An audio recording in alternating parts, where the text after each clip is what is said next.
शुरू कर देनी है। मैंने जूम की रिकॉर्डिंग भी शुरू कर दी है। सो Bismillahirrahmanirrahim, starting in the name of Allah, the most beneficent and the most merciful. I am Mumtaz Hussain, chair of IEEE YP Karachi Affinity Group.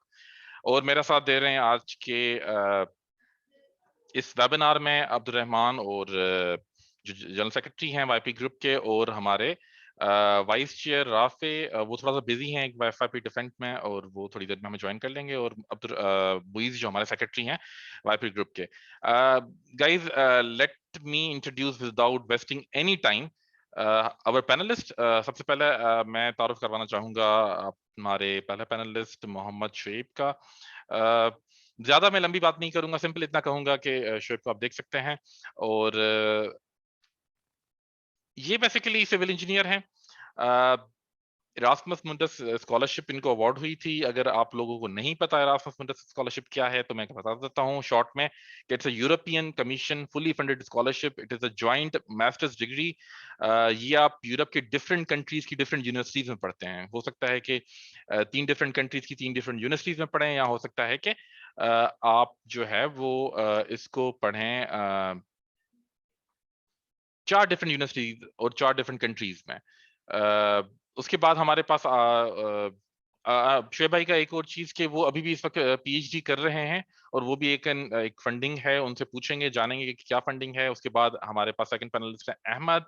Ahmad जो है वो उन्होंने मास्टर्स किया है आल्टो यूनिवर्सिटी से मशीन लर्निंग और एआई में, और ये फिनलैंड में ही इस वक्त जॉब कर रहे हैं। कहाँ जॉब कर रहे हैं, किस तरह की जॉब है, कितना डिफरेंस है पाकिस्तानी जॉब और पाकिस्तानी एजुकेशन और फिनलैंड और यूरोप की एजुकेशन, जब उनसे जानेंगे। हमारे थर्ड पैनलिस्ट हैं last but not the least Mahgul. Mahgul से मेरी एफिलिएशन डिफरेंट इस वजह से भी है कि she is my batchmate as well. We did our bachelors from Sindh Madrasa Islam university back in 2016, और हमने जर्नी भी शुरू साथ में की थी, स्कॉलरशिप हंटिंग की, जीआरई, आइल्स एंड देखें माइल स्माइल भी कर रही हैं। और हमने जीआरई का स्कोर हम नहीं बताएंगे आपको, बिल्कुल नहीं पूछिएगा। हाँ, आइल्स का स्कोर हम बता सकते हैं। तो let's begin with the basic question के how is life and culture in Europe and in जनाब मैं कहूं कि पाकिस्तान से डिफरेंस कैसा है। शुएब भाई, over to you. Mohammad Shoaib, मैं आपको म्यूट कर रहा हूँ। अच्छा, मेरे पास दो मोहम्मद शुएब आ रहे हैं। ठीक है जी। अस्सलाम वालेकुम एवरीवन। आवाज आ रही है जी? सारी आवाज क्लियर कर लें एक दफा। जी बिल्कुल, मुझे आ रही है। हमारे पार्टिसिपेंट्स अपनी चैट में हमें बताएंगे कि उनको आ रही है कि नहीं आ रही। Guys, are you able to listen Mohammad Shoaib clearly? Mohammad Imran कह रहे हैं उनको आवाज क्लियर आ रही है, जी और बिल्कुल। अरसलान कह रहे हैं आ रही है। ओवर टू यू शुएब भाई। जी जी, यूरोप में के हवाले से लाइफ और बाकी चीजों के हवाले से एक ही जनरल कमेंट है कि सब ठीक है यानी कि कोई ऐसा रोला नहीं है। बाकी जो छोटी मोटी चीजें होती हैं, सेटलमेंट, एडजस्टमेंट, लोनलीनेस, वो आप उसको कंसिडर ना करें। वो आप कराची से लाहौर चले जाएंगे, लाहौर से इस्लामाबाद चले जाएंगे, वो सब वैसा ही रहता है। तो ओवरऑल सारा ठीक है, और अगर आप खुद ठीक है तो बाकी भी ठीक है। तो मेरा तो ये एक थंब रूल है कि सब ठीक है, ऑल ओके। ना तुसी सारे मत पढ़ो तो कुछ भी नहीं होता, बिल्कुल इजी पीजी सब सही है।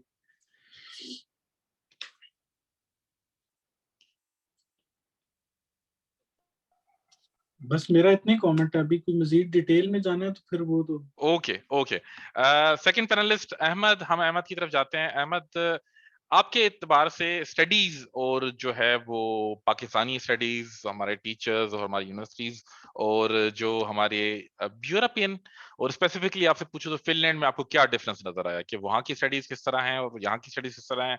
अगर यहाँ पे एक एवरेज बच्चा है, हमें यही होता है कि यार गोरे बड़े तेज हैं, बड़े शार्प हैं, उनकी स्टडीज तो हम शायद कम्पीट ही ना कर पाए, और तो वो तो नासा के लोग हैं, हम बेचारे नीले पीले स्कूल के। तो ये एक फ्रेश ग्रेजुएट्स में कॉन्सेप्ट होते हैं, और आइल्स को हम वो पता नहीं क्या अफलातून या कोई एनक वाला जिन समझते हैं कि वो कैप्चर नहीं होगा। तो ओवर टू यू अहमद, आप बताएं कि किस तरह है ये। जी अस्सलाम वालेकुम, दिस इज अहमद।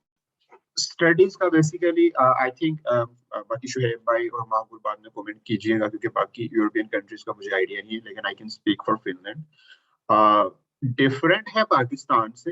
मतलब जो सबसे बड़ी मैंने डिफरेंस देखा है पाकिस्तान का और फिनलैंड की एजुकेशन सिस्टम में। वो पाकिस्तान में हम रिस्ट्रिक्टेड होते हैं जी कि हमने अपनी डिग्री 4 साल में कंप्लीट करनी है या एफएससी हमने 2 साल में करनी है।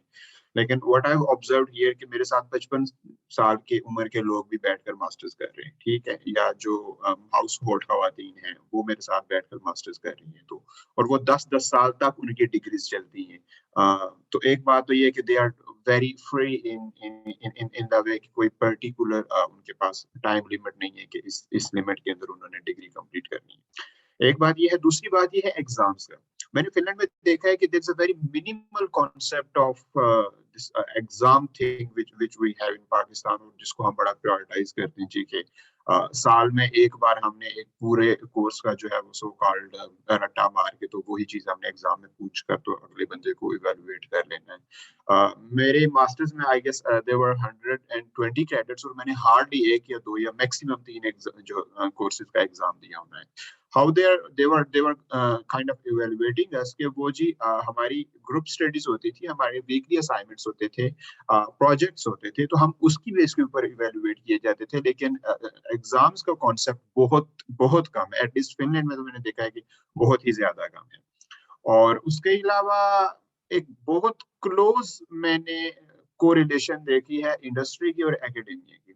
मतलब जो इंटर्नशिप्स हो रही होती हैं वो इंडस्ट्री और एकेडेमिया इतनी क्लोजली नीटेड होकर वो आपको प्रोवाइड कर रही होती हैं कि a part of your thesis or a part of your research project is being done in the university, while there's another aspect of industrial kind of collaboration in that.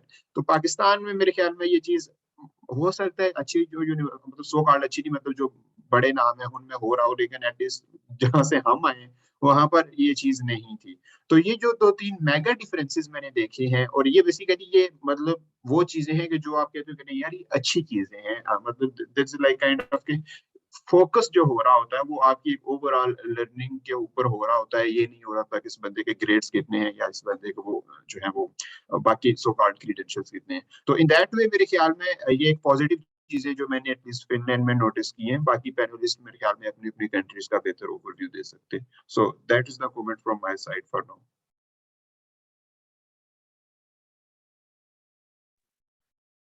Thank you, Ahmed. Thank you so much for your brief differentiation between contrasts over the studies here in Pakistan or in Europe.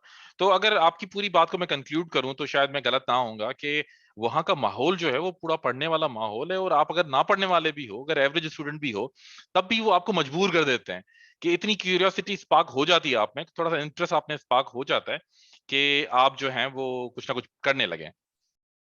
मजबूर तो एक खैर बड़ा वो एक negative सी vibe उसमें आती है। मैं ये कहूंगा कि आपका इंटरेस्ट डेवलप हो जाता है। मतलब आपके साथ 10 जो ग्रुप स्टडी के लोग हैं वो पढ़े होते हैं, तो you tend to kind of provide your own input, और वो एट द एंड जो टेक होम आप थोड़ी ना थोड़ी लर्निंग लेकर जा रहे होते हैं, तो वो इन अ सेंस आपका एक सेल्फ मोटिवेटेड इंटरेस्ट होता है, वो मजबूर नहीं होता है। सिस्टम इस तरह डिजाइन किया गया है कि आई एग्री विद यू कि यार वो क्यूरियोसिटी के वो एक प्रॉब्लम सॉल्विंग या उस तरह की चीजें आप है ना वो एक इंट्रिंसिकली डेवलप हो जाती हैं बाकियों को देख देख कर।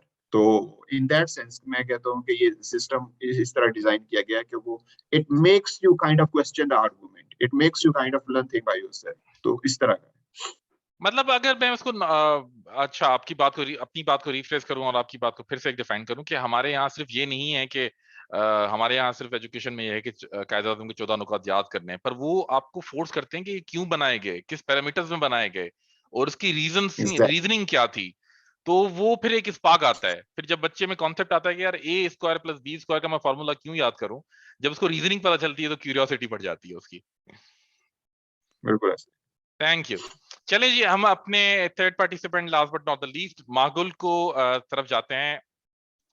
जो हमें पार्टिसिपेंट जो हमें अभी ज्वाइन किया है, मैं उनको बताता चलूं हमारे पास 3 पार्टिसिपेंट्स हैं। शोएब भाई is doing PhD from Ireland and he was the awardee of Erasmus Mundus joint masters degree program. अभी हमने शोएब भाई से बात की थी, उसके बाद हम अहमद भाई के पास से गए थे। He pursued his masters degree in from Aalto University Finland, जो कि मैं बताता चलूं कि दुनिया की टॉप यूनिवर्सिटीज में है। शोएब भाई मुझे करेक्ट करेंगे, इस वक्त मेरे लास्ट टाइम जो उनकी रैंकिंग चेक कर रहा था क्यूएस रैंकिंग में, वो 112 पे हैं, दुनिया की बेहतरीन यूनिवर्सिटी 112 नंबर पे, आल्टो यूनिवर्सिटी ऑफ फिनलैंड। अब हम जाते हैं अपने थर्ड पार्टिसिपेंट जो हैं महगुल, उनकी तरफ जाते हैं। उन्होंने अपना मास्टर्स किया है बुदापेस्ट हंगरी से और वो वहां पे जॉब भी कर रही हैं। तो अब तीसरी एंगल पे आते हैं कि यार चलो हमने जैसे तैसे करके मास्टर्स कर ली, फॉर सेक ऑफ आर्गुमेंट हम कहते हैं कि यार अच्छा भी है कि ठीक है हम एवरेज स्टूडेंट हैं और वहां पे कर लेंगे, और उसके बाद क्या हमें जॉब मिलेगी या वो हमें निकाल देंगे, यार डिग्री ली अब अपने घर जाओ। तो ओवर टू यू मागुल कि वर्किंग एक्सपीरियंस वहां पे कैसा है, क्या यहाँ की डिग्री से हम लेके डायरेक्ट वहां पे जॉब कर सकते हैं या वहां की डिग्री के बाद वहां पे जॉब मिल सकती है, और जॉब मार्केट किस तरह की है, पाकिस्तानी एशियंस वहां पे सरवाइव कर पाते हैं नहीं कर पाते? Over to you Magul. Thank you, Mumtaz. सबसे पहले I would like to touch upon a little bit on the student life because the few points that previous panelists mentioned. Sure thing. Jesse, you mentioned about if studying there is like it's like a big thing. या फिर हम पाकिस्तान से जा रहे हैं, so we have these ideas in our head. Would we be able to compete on that environment, or how it's going to be? Because it's not just studies, when you go there, it's not just your education, it's a lifestyle change, culture shock बहुत सारे मिलते हैं initially जाके आपको. You have to settle down with all of those norms, and then फिर आपकी education भी इसके साथ साथ हो रही होती है. So touching on the point, how it is like studying there, of course, the one of the major differences and the key point and the key takeaway it is when you are living and studying there is you are more independent when it comes to your education. There is very less dependency, as I would say it is right. Like here in our education sector, you are more of an individual and independent individual when it comes to making sure that you are doing your things on time and being on top of things.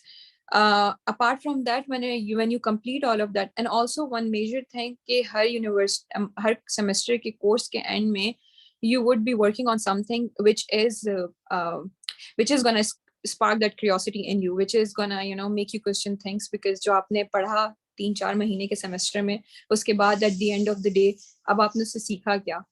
Because मेरा background financial management से था, so I was working on a lot of financial reports and stuff. And the interesting thing that I never did finance in Pakistan. My background in bachelor's was computer science.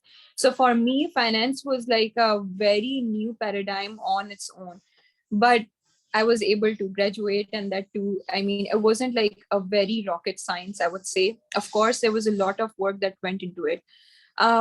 Coming to the working point ke job sector ke job, what is how it is like to find a job there, or settling there and when it comes to finding a job, it's not an easy market, I would say.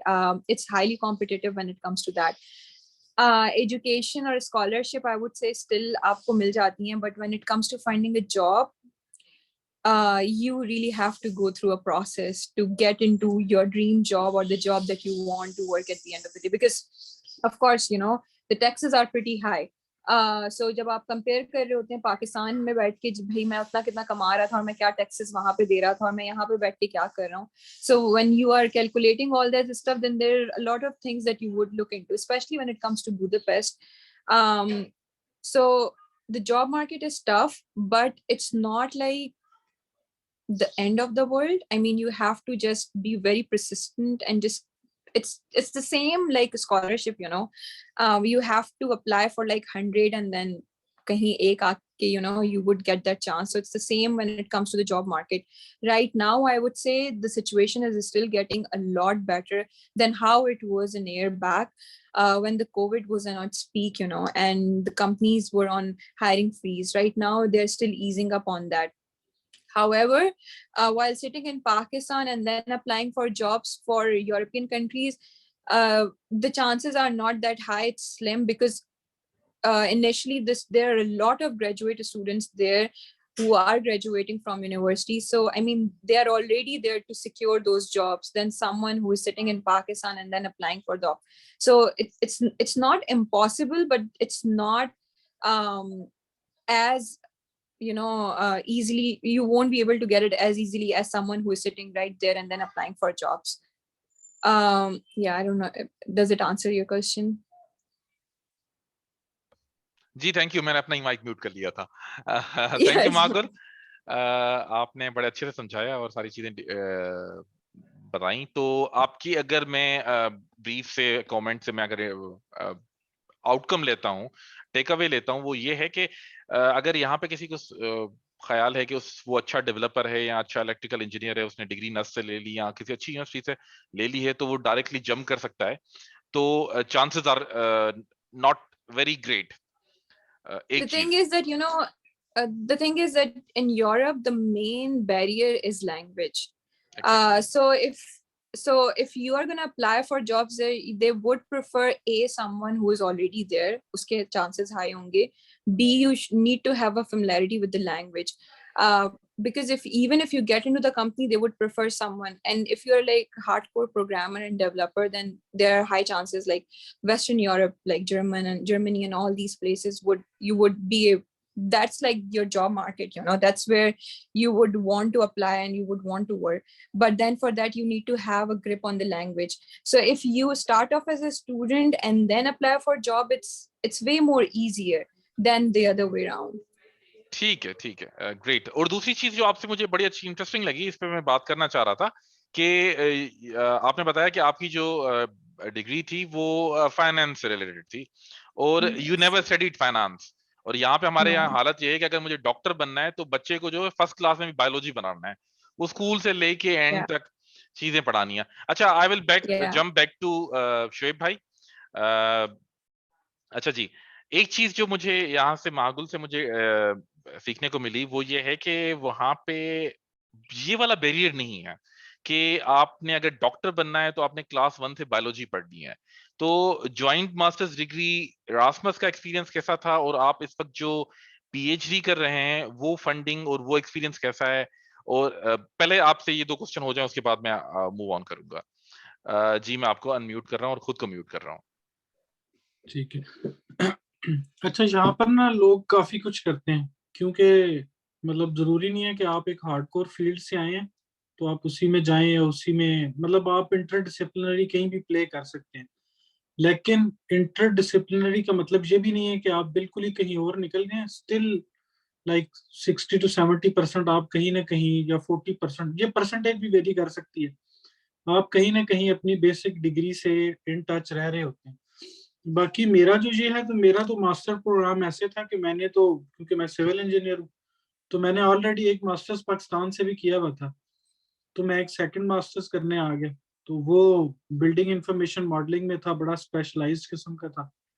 लेकिन अभी मेरा Erasmus खत्म नहीं हुआ था और मैंने अपनी पुरानी सीवी भी जो है वो जो जिसमें सिर्फ मेरी सीवी में पाकिस्तान का मास्टर्स और वो चीजें लिखी हुई थी, तो मैंने उसी पे अप्लाई करता रहता था, तो मुझे आयरलैंड से मिल गया।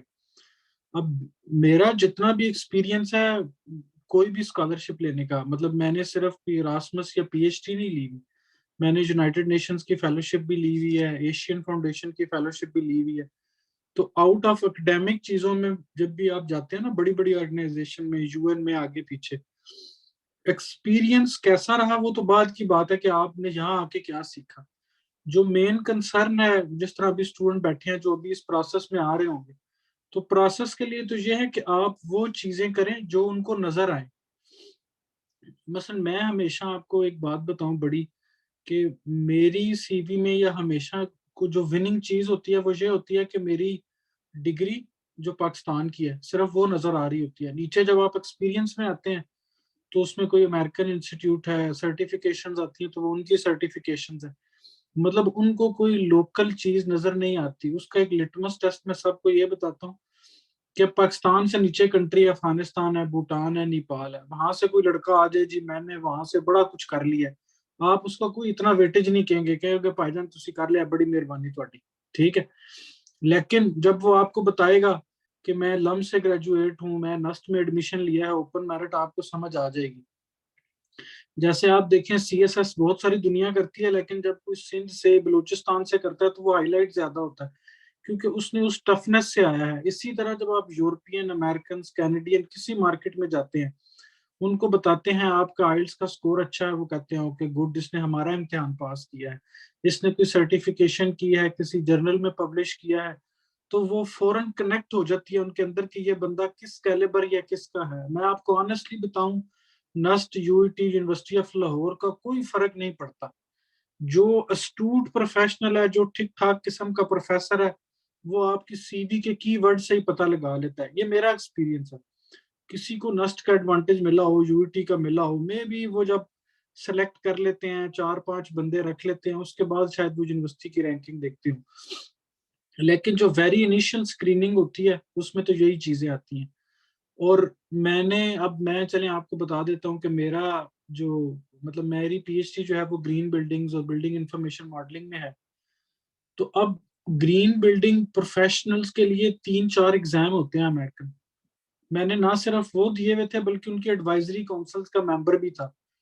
तो मेरा इंटरव्यू जब हुआ, या मेरी पीएचडी की सीवी किसी ने देखी होगी, या मैंने बाद में पूछा भी अपने एडवाइजर से, तो उसने कहा कि मतलब यार आप ऑलरेडी स्टैंडर्ड्स को और इन चीजों को फॉलो कर रहे थे, और आप ऑनलाइन कंसल्टेंसी भी कर रहे थे, यूनाइटेड नेशंस में आपने काम किया हुआ था, तो हमें ये लगा कि ये बंदा तो ऑलरेडी इन है, इसको हम साथ बिठा लेंगे, ये गुड टू गो होगा।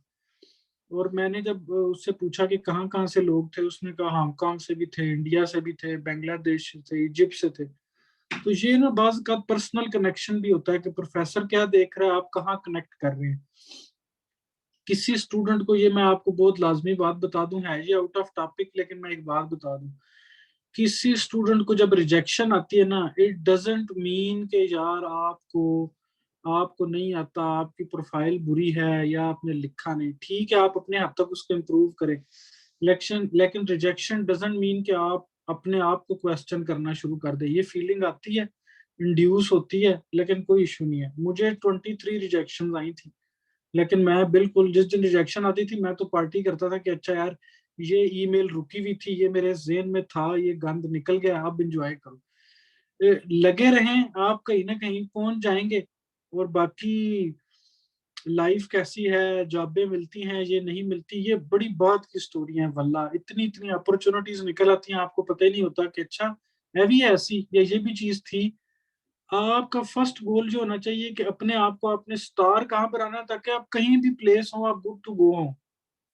ठीक है, एक एक्टर है ना, वो एक्टर है, उसको आप इंग्लिश फिल्म करा लें, पंजाबी करा लें, वो उसके अंदर से एक्टिंग निकल आएगी। आप टैलेंटेड हैं, आप यूरोप अमेरिका कहीं मार्केट में बैठे हैं, आप निकल आएंगे। बाकी बातें बाद की होती हैं, लेकिन ये सही है। लेकिन मेरा तो ये है कि आप प्रोसेस पे तवज्जो दें, बाद के आउटकम पे बिल्कुल जो है वो भी ना सोचें। वो हमारी पार्टिसिपेंट है अभी महा, उन्होंने अच्छा किया है कि लैंग्वेज के इश्यूज होते हैं। बिल्कुल लैंग्वेज के बड़े अच्छे इश्यूज होते हैं। हमारा जो इरास्मस का ग्रुप था, उसमें सब लोगों की जॉब्स लग गई हैं, इंक्लूडिंग मेरी। मतलब मैं खुद भी जॉब कर रहा हूँ, साथ पीएचडी भी कर रहा हूँ। लेकिन अब मेरी पीएचडी भी फुली फंडेड है, जॉब भी है, लेकिन वो मेरा एक एक्स्ट्रा है। आई डिडंट प्लान दैट, मैंने प्लान नहीं किया था। एक और बात मैं आपको बता दूं, लैंग्वेज बैरियर का बहुत इशू होता है, लेकिन वो भी सर्टन हद तक। बाज़ का जब आप बहुत ज्यादा टैलेंटेड होते हैं, तो फिर आ जाता है कि आपका क्या है। सीजीपीए बहुत मैटर करता है। अक्सर बच्चे बैचलर में कहते हैं ओ जी मैटर नहीं करता, नहीं करता। करता है, बहुत ज्यादा मैटर करता है। किस हद तक मैटर करता है कि देखें, आप बैठे हैं ना, बस लेट्स सपोज कि कोई एबीसी बैठा है, उसके पास स्कॉलरशिप एप्लीकेशंस आई हैं, उसने इनिशियल स्क्रीनिंग यही करनी है, सीजीपीए कितना है वो आपको फिल्टर लगा के ना, एक्सेल में डेटा डाल के, जितने पार्टिसिपेंट आते हैं वो बड़े अच्छे फिल्टर कर लेते हैं आपको, आप वहीं पे रह जाते हैं। तो सीजीपीए पे फोकस रखें, प्रोसेस पे रखें, कोशिश करें कि उनकी चीजें करें, चाहे वो मूक्स हैं, चाहे वो कुछ है। और इसमें कंट्री की कोई कैद नहीं है। आपको अच्छी सर्टिफिकेशन नजर आती है, आप करें, आप कोर्स नजर आता है, करें। मैंने 3 पेपर पब्लिश किए, और उसमें मेरी बड़ी मिनिमम सी एफर्ट है। वो कैसे कि मैं लिंक्डइन पे बड़ा कनेक्टेड था, किसी न किसी का कोई पेपर छापता रहता था, या किसी को भी हेल्प चाहिए होती थी, तो मैं उसमें अस्सलाम वालेकुम करके एंटर हो जाता था। ठीक है कि जी मुझे आता है ये सारा, वो मैं उनकी टीम में भी एंटर हो जाता था। तो इस तरह मैंने भी 3-4 पेपर को ऑथर कर लिए। तो आप अपनी कोई भी जो एफर्ट है ना, उसको ऐसे ना लें कि आती नहीं, होती नहीं। बस आप करते रहें, लगे रहें, बाकी चीजें हो जाएंगी। आप टैलेंटेड होंगे ना, ये लैंग्वेज बैरियर ये सब हट जाते हैं। टॉप नॉच बंदा कभी नहीं छोड़ते, ये बात याद रखिएगा। एक दफा आप आ जाएं, फिर आपको बहुत पॉसिबिलिटीज मिलेंगी, नंबर ऑफ पॉसिबिलिटीज। ये बात थोड़ी मेरी लंबी हो गई है, लेकिन माजर इसमें कोई मसला नहीं है, हम चाह रहे हैं थोड़ी लंबी बात हो, क्योंकि जरा होस्ट भी ज्यादा बोल रहा है तो पैनलिस्ट को भी हमें चांस देना चाहिए। ठीक है जी।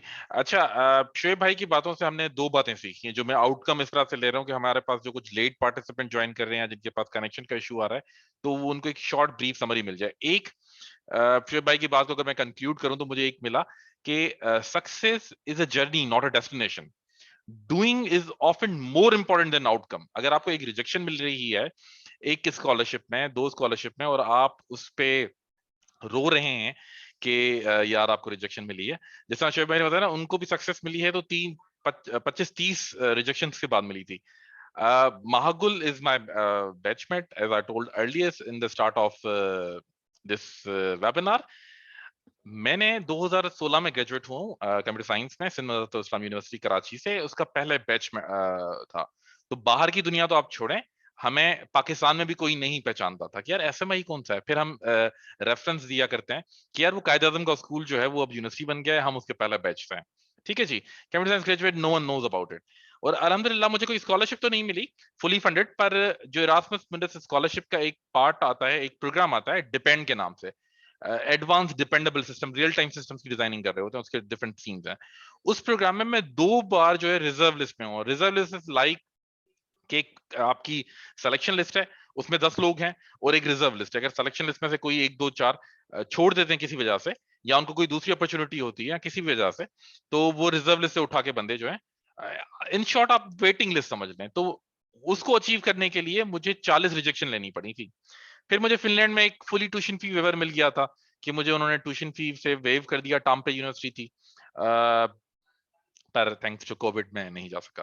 तो ये मेरी स्टोरी थी। और दूसरी बात जो शोएब भाई ने की, लगे रहें, ये तो हो गई आपकी बात, लगे रहें। और रिसर्च कितना इंपॉर्टेंट रोल प्ले करती है, और हम रिसर्च को क्यों मजाक में ले रहे होते हैं। बाहर हम जब जा रहे हैं, हम जो प्रोडक्ट्स यूज कर रहे हैं, वो तो सारी रिसर्च के नतीजे में ही आई है, तो फिर हम रिसर्च से क्यों फिर रहे हैं। रिसेंटली अगर आपने न्यूज चैनल देखते हैं तो एक यंग लड़का था कॉलेज का, उसने एक पब्लिकेशन की थी जिसको रॉयल स्कॉटलैंड सोसाइटी ने अपने पब्लिकेशन जो उसका एक्सेप्ट किया था, उसको बड़ी अच्छा एक एक्सपोजर मिला था। तो मैं अब जाना चाहूंगा वापस हमारे दूसरे पैनलिस्ट अहमद भाई की तरफ, और उनसे पूछूंगा कि अंडर ग्रेजुएट लेवल पे ही अगर हमारे पास 1 2 रिसर्च पब्लिकेशंस हो तो उसका क्या इम्पैक्ट आता है हमारी प्रोफाइल में, हमारी सीवी में, जो कि हम भेज रहे हैं किसी स्कॉलरशिप पे। What is the impact of research publication at the undergraduate level in scholarship application? Over to you Ahmad भाई। जी बिल्कुल, एक बड़ा पॉजिटिव इम्पैक्ट आता है, क्योंकि मेरी अंडर ग्रेजुएट में मेरी 3 पब्लिकेशंस थी। 2 मेरे जो यूनिवर्सिटी के लेक्चरर्स थे उनके साथ थी, और एक मैंने इंडिपेंडेंटली एक यूनिवर्सिटी ऑफ तस्मानिया के प्रोफेसर थे उनके साथ मैंने की थी। तो मुझे मतलब जब मैं अपने आप को इवैल्यूएट करता हूँ अपने बाकी क्लासमेट्स के साथ, तो मुझे लगता है कि वाकई ही जो शोएब भाई ने बड़ी अच्छी बात की है कि आप वो चीज़ें करें जो उनको नज़र आए। तो ऑफ कोर्स जब आप पेपर्स वगैरह अपने रिज्यूमे में लिख रहे होते हैं, तो ये वो चीज़ें होती हैं कि जिनसे जो इवैल्यूएट कर रहा होता है वो रिलेट कर पा रहा होता है, राइट? तो मतलब उसे नहीं पता कि हाइपोथेटिकली कि यूनिवर्सिटी ऑफ पंजाब किधर है, लेकिन उसे ये पता होगा कि अगर इस बंदे के पेपर्स हैं तो at least he has some sort of idea कि हाउ द रिसर्च वर्क्स। तो बिल्कुल कर दिए। उसके साथ में एक चीज़ जो है ऐड करना चाहूँगा कि बहुत सारे ऑनलाइन प्लेटफ़ॉर्म्स होते हैं। मैं कोर्सेरा को मेंशन करूँगा क्योंकि मैंने वहाँ से काफ़ी कोर्सेज़ किए। तो उस तरह की चीज़ें करें। मतलब आपके अच्छे अगर कोर्सेज़ हैं कोर्सेरा के साथ से भी, तो एक तो लर्निंग आपकी हो रही होती है, प्लस आपका एक जो है वो पोर्टफोलियो भी डेवलप हो रहा होता है। तो जो बेसिकली स्पोर्टिंग काइंड ऑफ चीज़ें होती हैं, जो आपकी डिग्री के साथ है, वो आपकी प्रोफाइल को बड़ा मजबूत करती है। तो जी मैं तो कहता हूँ कि जो अगर आपकी 1 2 पब्लिकेशंस हैं अंडर ग्रेजुएट में, तो they would really help you to kind of stand out in the crowd. क्योंकि जनरली ये होता है कि रिसर्च का जो है वो बहुत ज्यादा मार्जिन कह लें उस तरह नहीं होता बैचलर्स में। हमारी तरफ तो खैर प्रोजेक्ट बेस्ड होता है, इधर थीसिस होता है, तो प्रोजेक्ट में तो बिल्कुल भी वो रिसर्च वाला एलिमेंट बहुत कम हो जाता है। तो अगर कोई है या अगर कोई करना चाहता है बैचलर्स में, तो जरूर कीजिए। इसका एटलीस्ट मेरे पर्सपेक्टिव में काफी अच्छा आपको जो है वो एक एट द एंड फायदा मिलेगा। थैंक यू अहमद भाई। आपकी बात को अगर मैं कंक्लूड करूं, समराइज करूं, तो एक रिसर्च का बहुत इम्पैक्ट आता है आपकी प्रोफाइल पे। अंडर ग्रेजुएट लेवल पे हमारे यहाँ नॉर्मली रिसर्च होती नहीं है, पर अगर यूनिवर्सिटीज या आपके सोशल सर्कल में, नेटवर्क्स में आपको किसी तरीके से भी अपॉर्चुनिटी मिलती है रिसर्च पब्लिकेशंस की, तो आप कॉन्फ्रेंसेज में, जर्नल्स में पब्लिश करवाएं, ताकि आपके प्रोफाइल को एज मिले during the selection process of any scholarship. तो अच्छा, थोड़ा सा अब हम डीप ड्राइव में जाते हैं कि मैं मागुल की तरफ जाऊंगा कि अब एक नॉर्मल स्कॉलरशिप किसी भी, रिगार्डलेस ऑफ कंट्री और फील्ड, तो एक नॉर्मल स्कॉलरशिप के इंग्रेडिएंट्स क्या होते हैं, वो क्या क्या मांगते हैं? लेटर ऑफ मोटिवेशन क्या होता है, लेटर ऑफ रिकमेंडेशन क्या होता है, नॉर्मली सीजीपी क्या रिक्वायर्ड होती है, और उसके अलावा नॉर्मल डॉक्यूमेंट्स क्या क्या होते हैं? Over to you Magul. Normally, whenever you're applying for a scholarship, of course, CGPA, like Shoaib also mentioned, it's extremely important because सबसे first screening or the very first layer that they scrape out is based on the CGPA. So minimum, I'm not sure. Of course, every scholarship has requirement but 3.5 and above is recommended. Agar usse zyada hai, then of course you have high chances of getting shortlisted into that group of that pool of students. Apart from that, letter of recommendation and letter of intent, some universities also do that. Those are, and apart from that, there is also a study purpose, जो कि different scholarship में different नामों से उसको बोला जाता है. So that's mostly like it's kind of like a study purpose, whatever subject and master's program that you want to do into. You basically have to explain what is your aims and what are you looking forward when you are choosing this one program, or when you are so motivated about doing masters into those programs. Because I was actually looking into a lot of those scholarship which were interdisciplinary, which is why this scholarship that I was in for financial management, it was also one of the interdisciplinary programs that was based, because my background was in computer science, and then I was kind of developing my interest towards fintech, finance and technology. So of course, and I think Shoaib also mentioned this, कि जब आप interdisciplinary या diverse approach की तरफ भी जा रहे हैं, for example, if you are an engineer and you wanna, I don't know, go towards marketing or go towards something else, you kind of have to make sure that your niche is not too, it's not two poles apart. You cannot, for example, I mean, you cannot have no knowledge of biology and then want to become a doctor when you want to have a master's. I mean, there should be some background work when it comes to that. There should be some common niche. It cannot be two poles apart when it comes to interdisciplinary approaches as well. So so when you are doing that, then you have to have a very strong idea as well, a very clear idea, at least clear enough for them to understand what your vision is when you are saying that you want to do masters into this field, so that you kind of get their intention. Apart from that, of course, IELTS ka score, it also depends कि आप कहाँ apply कर रहे हैं. For example, here in Europe, IELTS was one of their prime factors when it comes to measuring your performance and your profile. But when you're applying for example, America or somewhere, so वहाँ पे GRE के score के ऊपर depend करता है. But यहाँ पे majorly, what were they checking was, apart from your CGPA, letter of intent, your study purpose, was your IELTS score. Apart from that, there is one more thing, is that you can get in touch with the professor, उसी university में, जिस university में आपने जाना है. If their research work is something that you resonate with, or whatever they're working with, it's also one of the good ice-breaking activities, so that you never know, maybe they might be in the panel of selecting those students. LinkedIn helps a lot. I would say networking is one of the best thing when it comes to applying for such thing and reaching out to people. It's so much, especially here in Europe, networking and reaching out to people and talking to them, because you might have a lot of skills, you would be very talented, but they wouldn't know that whatever person that I have has those skills or isn't, unless, but if I am getting in touch with them, or they have my name somewhere in their mind, I mean, I would get a lot of exposure in that way. Even when it comes to finding a job, this is how I also reached out to people. This is how I was also able to get a lot of opportunities, because I was just networking with people. I was just in touch with a lot of people.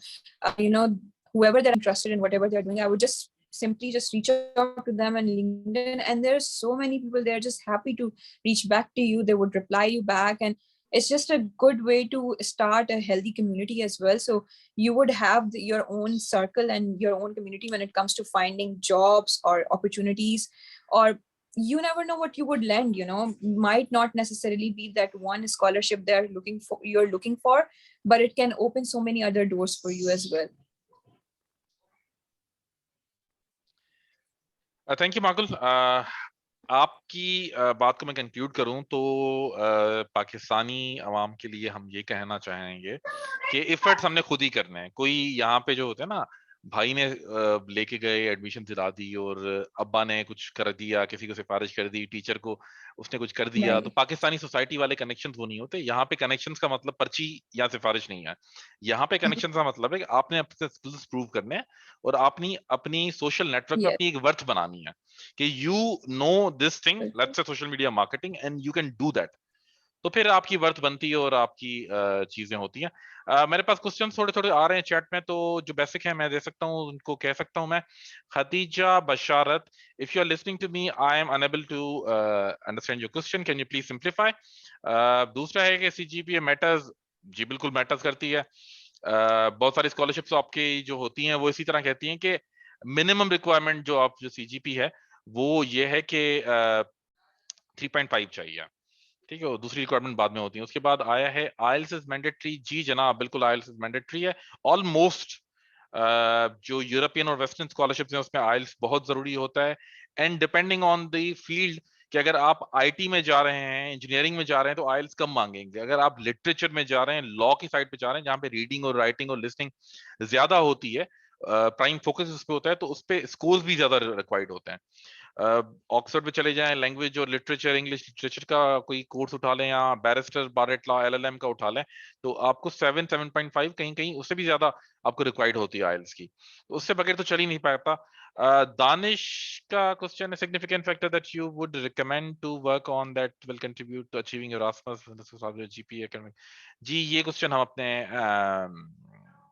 Panelist से करेंगे, they are more suitable for that. Why should the student join IEEE branch? We will come to it later. चलें जी, हम फिर अपने दूसरे panelist Shoaib भाई की तरफ जा रहे हैं, उनको थोड़ा और तंग करें। शुएब भाई, आपके लिए क्वेश्चन आया है कि इरास्मस के लिए क्या मोटी मोटी चीजें हैं जिन पे बंदा फोकस करे।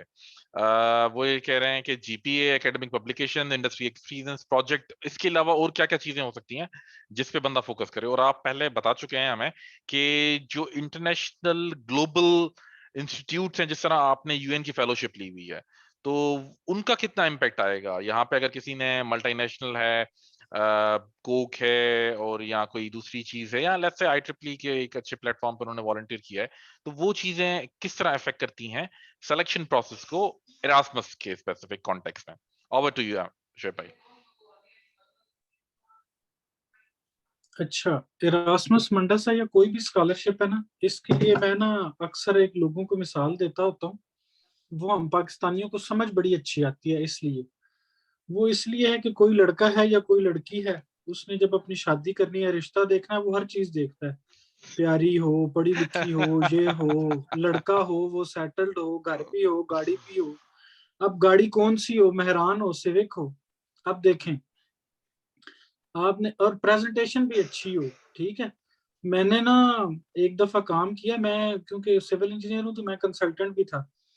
तो मैं लाहौर में एक बंदे का घर कर रहा था, तो वो बंदा फैशन इंडस्ट्री से रिलेटेड था। तो वो आया, तो एक दफा उसने हमें चाय पे बुलाया। आप अंदाजा करें, मैं नाम नहीं लूंगा, मैंने एक हीरोइन खातून है उनको देखा, मैं क्या वो है की सी, ठीक है। तो प्रेजेंटेशन बड़ा मैटर करती है उसकी। मैं आपको एक सादा सी मिसाल दूं, मैंने यूनाइटेड नेशंस में फेलोशिप की, तो फेलोशिप के जितने फेलोशिप के लोग थे ना, उनका सब उन्होंने ना एक पेज बनाया हुआ था कि ये कौन लोग सिलेक्ट हुए हैं, इनका क्या प्रोफाइल है। मैंने जब अपना लेटर ऑफ मोटिवेशन लिखा, तो मैंने अपने उस टेक्स्ट को हाइपर लिंक कर दिया। मैंने अगर मेंशन किया कि मेरी ये पब्लिकेशन है, तो मैंने उनको हाइपर लिंक कर दिया। किसी को मेरी सीवी देखनी है, पब्लिकेशन खोल के पढ़नी है, नहीं पढ़नी, वो एक अलग बात है। मेरा लेटर ऑफ मोटिवेशन जो देखेगा, उसमें हर चीज हाइपरलिंक है। मैंने इस इंस्टीट्यूट के साथ काम किया है, उधर कोई मेरी प्रोफाइल है, या उस इंस्टीट्यूट का जो जनरल वेब ईमेल है, या वो सॉरी जो जनरल उनका वेब पेज है उसको हाइपरलिंक करें। इससे क्या होगा, विजिबिलिटी बढ़ जाएगी, उनको पता चल जाएगा अच्छा यार इसने ये भी किया, ये भी किया। और ये एक स्टाइल है, एक तरीका है, प्रेजेंटेशन अच्छी होनी चाहिए। इरास्मस में बाज़ औक़ात मैंने 2.9 वाले भी देखे हैं, 3 वाले भी देखे हैं, 3.8 वाले भी देखे हैं। मेरा जनरल कमेंट इरास्मस पे ये है जनरल कि इट्स, देखें अब किसी बंदे ने डीएचए में शिफ्ट होना है, जनरल कमेंट क्या है, पैसे होते उत्थे प्लाट भी लभ जाता, कोठी भी लभ जाती है, ठीक है। इरास्मस लेना है भाईजान, सी जीपीए लेके आए। हाँ, बाकी बातें फिर वो बाद की बातें हैं कि मेरे पापा छोड़ गए थे, मेरी पुप्पो ने मुझे दे दिया, मेरी गर्लफ्रेंड मुझे ले गई, वो अलग बातें हैं कि आपका जीपीए तो कम है लेकिन आपने कोई 2-4 पेपर बड़े अच्छे पब्लिश किए हुए हैं, वो एडवांटेज है।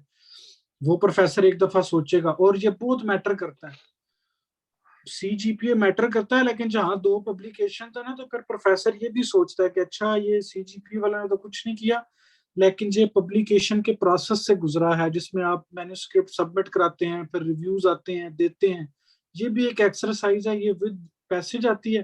तो प्रोफेसर इस चीज को भी बड़ा वैल्यू करते हैं कि अच्छा बंदा ट्रेंड है, चालू है, गुड टू गो है। दूसरी बात यह है कि जितने प्रोजेक्ट्स आपने, आप मीनिंगफुल काम करें और उसको रिप्रेजेंट करें, कोशिश करें डॉक्यूमेंट कर लें अपनी एक पोर्टफोलियो की।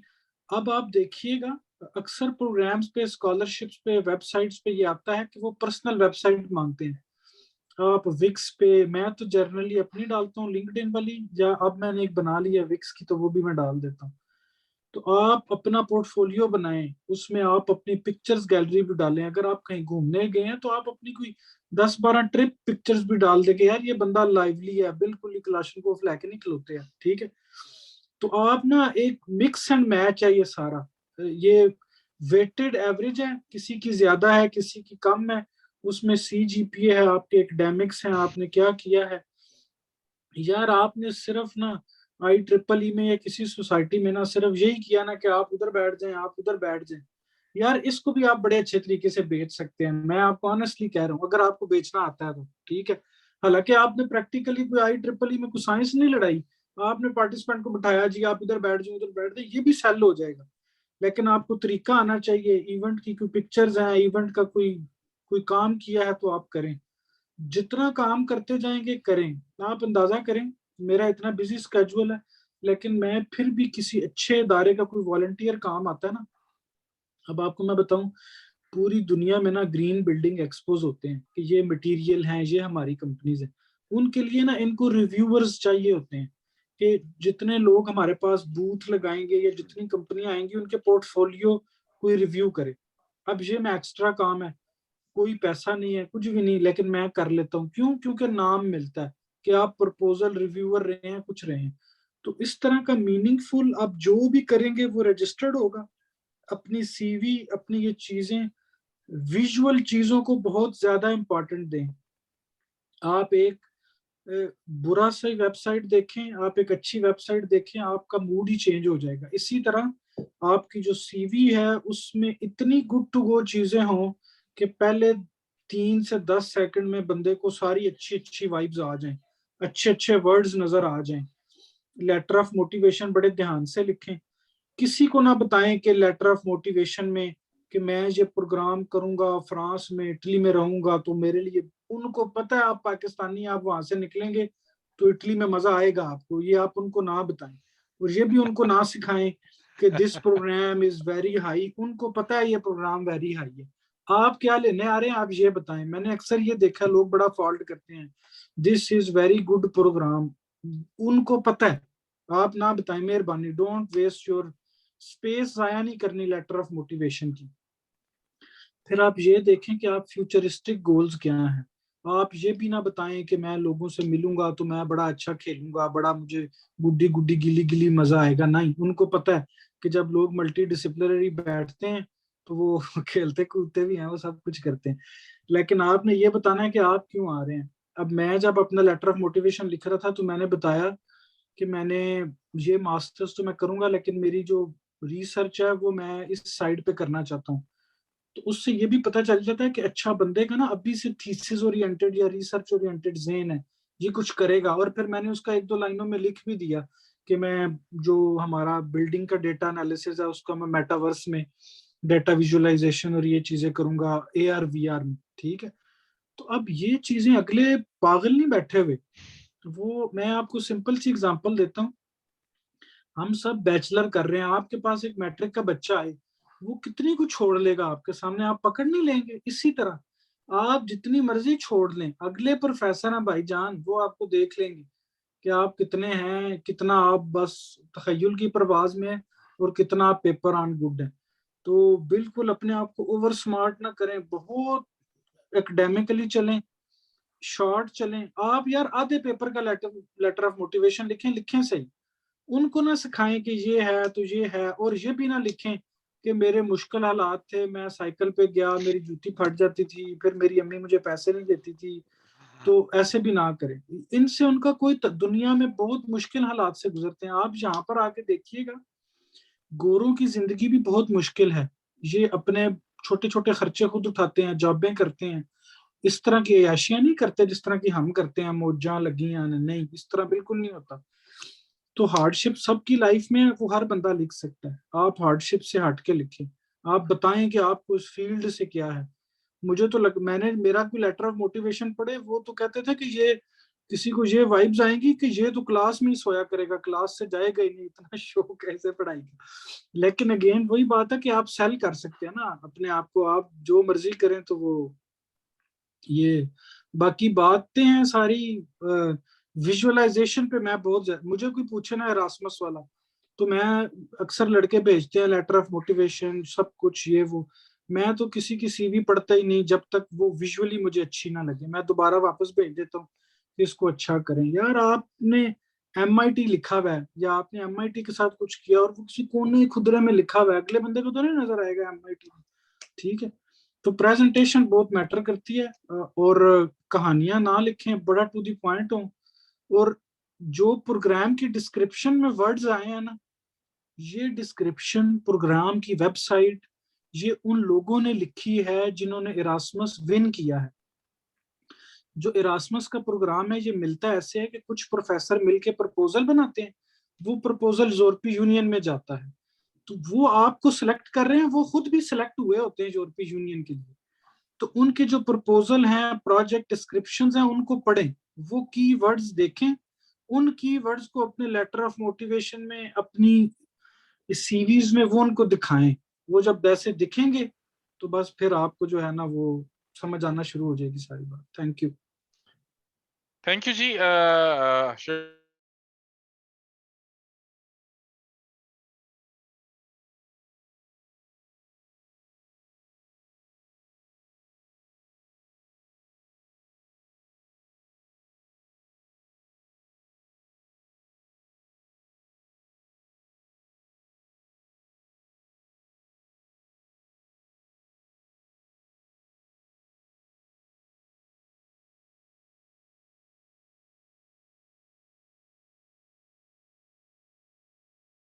अच्छा जी, सॉरी मेरा माइक शायद म्यूट था, मैं भी अपने आप को अनम्यूट करना भूल गया। अब मेरे पास शायद सबको आवाज आ रही होगी।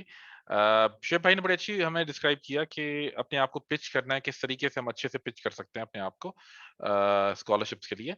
टारगेट करना है बहुत सारी चीजों पे और फोकस होकर चलना है। कुछ क्वेश्चन आ रहे हैं, मैं पॉइंट आउट नहीं करूंगा कि बिल्कुल बेसिक से क्वेश्चन है कि स्कॉलरशिप अप्लाई कैसे करें। अगेन वही बात आती है कि आपको हम जनरल लेवल पे गाइड तो कर सकते हैं, ये पूरा वेबिनार जनरल लेवल पे गाइड कर सकता है, आपको step by step baby steps में लेके नहीं जा सकता। आप यूट्यूब पे जाएं, स्कॉलरशिप हंटिंग पे जाएं, सर्च करें, गूगल पे जाएं, फेसबुक पे बहुत सारे ग्रुप्स हैं, एरास्मस मुंडस के नाम से ग्रुप है, स्कॉलरशिप नेटवर्क के नाम से ग्रुप है, क्यूएस रैंकिंग की एक वेबसाइट है, उसमें टॉप यूनिवर्सिटीज नजर आती हैं आपको। आप अपनी उसको फील्ड वाइज भी सॉर्ट कर सकते हैं, कंट्री वाइज भी सॉर्ट कर सकते हैं, रैंकिंग वाइज भी सॉर्ट कर सकते हैं। उनकी यूनिवर्सिटीज में जाएं, प्रोफेसर सर्च करें। ऐसा नहीं है कि एक लिंक आपको मिल जाएगा, आप उस पर जाएंगे, अप्लाई करेंगे, स्कॉलरशिप मिल जाएगी। ठीक है जी। लो जीपीए के ऊपर बात हो चुकी है कि लो जीपीए वाले किस तरह अपने आप को काउंटर वाइट कर सकते हैं। आपकी अगर जीपीए लो है तो एक सेक्शन हो गया ना, जितना शोएब भाई ने अभी बताया है कि उन्होंने इरास्मस, जो कि फुली फंडेड स्कॉलरशिप है यूरोपियन कमीशन की तरफ से, आपका रहना पीना खाना सब कुछ वो अफोर्ड कर रहे होते हैं, आपको स्टाइपेंड मंथली मिल रहा होता है। तो उस स्कॉलरशिप में भी 2.9 जीपीए के लोग जा पाते हैं। पर अगेन अगर उनकी पास एक चीज में कमी है तो दूसरी चीज में वो एक्सीलेंट होंगे। अगर मैं बात कहूं कि किसी की 2.8 है, किसी ने सवाल किया हुआ है, किसी की 2.9 है या 2.5 या 6 कर लो, पर अगर वो यूएन फेलो है, उसने Erasmus Erasmus sorry European union में काम किया हुआ है, लेट्स अज्यूम कि उसके प्रोफाइल में इतनी बड़ी बड़ी ऑर्गेनाइजेशन के वॉलंटियर वर्क हैं, या यूनाइटेड नेशंस की उसने पीस कॉर्प्स में काम किया हुआ है, तो कौन देखेगा उसकी जीपीए 2.3 है? वो कहेंगे यार इसको लाओ, पूरी हमारे जो पूल ऑफ एप्लीकेंट्स में है तो कोई नहीं है। तो अगेन अब बात आ रही है, बहुत सारे क्वेश्चंस आ रहे हैं स्विचिंग द फील्ड, तो ये भी बात हो चुकी है, हम इस पे अगेन ये बात जाया नहीं करना चाहेंगे। अब यहाँ पे एक अच्छा क्वेश्चन आया, how will maintain GPA because of most university follow the OBE system. देखिए जी, ये तो आपको अपने सिस्टम के हिसाब से देखना पड़ेगा। लो जीपीए जिनकी 3 से ज्यादा कम ऑप्शन है तो वो क्या करें? अच्छा जी, इस क्वेश्चन के लिए हम अगेन तकलीफ देते हैं अहमद भाई को कि जिनकी जीपीए लो है, 3 से लो है, 2.9 है, 2.8 है, बहुत सारे क्वेश्चन आ रहे हैं, उनको क्या क्या चीजें करनी चाहिए अपने लो जीपीए को काउंटर बैलेंस करने के लिए? ओवर टू यू अहमद भाई, मैं आपको अनम्यूट कर रहा हूं और अपने आप को म्यूट कर रहा हूं। अच्छा, देखिए जी, आई गेस शुएब भाई ने बड़ी डिटेल्ड मैनर में इस चीज को एड्रेस किया है, and I kind of second him के बिल्कुल ऐसे होता है कि at times, not at times बल्कि वेरी फ्रीक्वेंटली हम देखते हैं कि पाकिस्तान से, मतलब चूंकि हम रिलेट पाकिस्तान से कर पाते हैं, कि जी कोई बंदा कहता है हाइपोथेटिकली जी मैं यूनिवर्सिटी ऑफ सरगोदा से आया और मैंने ईआईटी का जो है वो फंडेड, मतलब उनके डिफरेंट बेसिकली होते हैं, वो मुझे लिविंग स्टाइपेंड व्हाटएवर सारा कुछ वो दे रहे हैं, तो अच्छा लगता है। और मतलब इसका मतलब ये नहीं है कि अगर यूनिवर्सिटी ऑफ सरगोदा को वो हाईली रैंक यूनिवर्सिटी नहीं है, तो वो बंदा आ नहीं सकता। ईआईटी इज अगेन वेरी जो है वो प्रेस्टिजियस किस्म की स्कॉलरशिप है, जस्ट लाइक एरास्मस मुंडस। तो अगर वो बंदा वहां पर आ रहा है तो इट मींस के देयर इज समथिंग कि जो उसके जीपीए को या जो उसके एकेडमिक्स को सपोर्ट कर रही है। और मैं टोटली एग्री करूंगा जी कि जीपीए ही सारी बात नहीं होती है। ऑफ कोर्स मतलब जीपीए जैसे माकूल ने कहा जी कि एक स्क्रीनिंग होती है, राइट? तो अगर आपके प्राइमरी स्टेज के ऊपर ही अगर आप लेफ्ट आउट हो गए हैं तो इट डजंट मैटर कि आपने क्या क्या किया हुआ है, तो उस प्राइमरी स्टेज को पास करने के लिए जीपीए चाहिए होता है, राइट?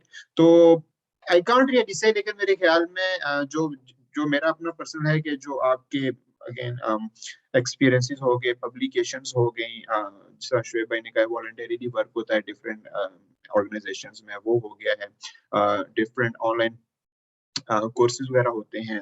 कोर्सेरा के ऊपर तो बड़ी रिनाउंड और अच्छी यूनिवर्सिटीज के कोर्सेज पढ़े। अब उन जैसे इंस्टीट्यूट्स का नाम ही अगर आपके रिज्यूमे के ऊपर आ जाता है कि यार मैंने आईबीएम से ये कोर्स किया हुआ है या मैंने यूनिवर्सिटी ऑफ कैलिफोर्निया से ये चीज पढ़ी हुई है, तो इवन दो कि वो ऑनलाइन क्रेडेंशियल है, बट आई वुड से जो पढ़ाने वाला है वो तो एमआईटी का ही है ना। तो अगर उसका नाम आपके रिज्यूमे के ऊपर आ गया है तो प्रोफेसर ये देखेगा कि apart from his academics he is trying to put effort in जो उसके प्रोफाइल को मजबूत कर रहा है। एंड आई टोटली एग्री कि इस तरह की जो सपोर्टिंग किस्म की चीजें होती हैं वो आपके कम जीपीए को थोड़ा सा वो कंपनसेट कर देती है, but again it does not mean कि आपका जीपीए कम होना चाहिए।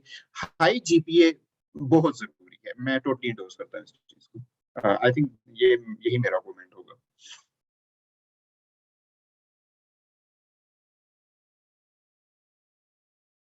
अच्छा, माजरत के साथ पहले मैं बोलना शुरू हो गया और वो म्यूट था, आप लोगों ने मैसेजेस किए, मैंने लेट देखे। तो अच्छा, एक क्वेश्चन है, दूसरी बार आ रहा है जवाब का। सॉरी जवाब, आपको मैंने क्वेश्चन पहले भी देखा था कि आप कह रहे हैं कि आपको ने सीनियर से सुना है कि 10-12 लाख चाहिए अगर आपको स्कॉलरशिप मिल भी जाए। अगर फाइनेंशियली टर्म्स में मैं स्कॉलरशिप की बात करूं, आपको डिफाइन करूं, तो ये वो क्वेश्चन है जो मैं रिप्लाई कर सकता हूं, तो मैं अपने पैनलिस्ट को डिस्टर्ब नहीं करता। तो बेसिकली डिफरेंट कैटेगरीज हैं। एक है पार्शियल फंडिंग, तो आपको शायद फंडिंग मिल जाए $5,000, $2,000 या कोई भी करेंसी में, कि भाई आपको हम ये फंड कर रहे हैं, जो कि आपके ट्यूशन फीस को कम कर देगा, या आपके लिविंग एक्सपेंसेस को कम करेगा, या आपके हॉस्टल फीस को दे देगा, या आपको शायद डायरेक्ट कुछ चेक ही दे दें। ठीक है। एक होता है tuition fee waiver, that means के जो यूनिवर्सिटी की ट्यूशन फीस होती है उसको वेव ऑफ कर देते हैं। 25% एक सेमेस्टर की वेव ऑफ हो गई, 4 सेमेस्टर का है। 50% मतलब आधी फीस आपने देनी, आधी नहीं देनी। मुझे मिला था AIT Asian institute of technology Thailand से, पर ऑब्वियसली मैं अफोर्ड नहीं कर पाता तो मैं नहीं किया।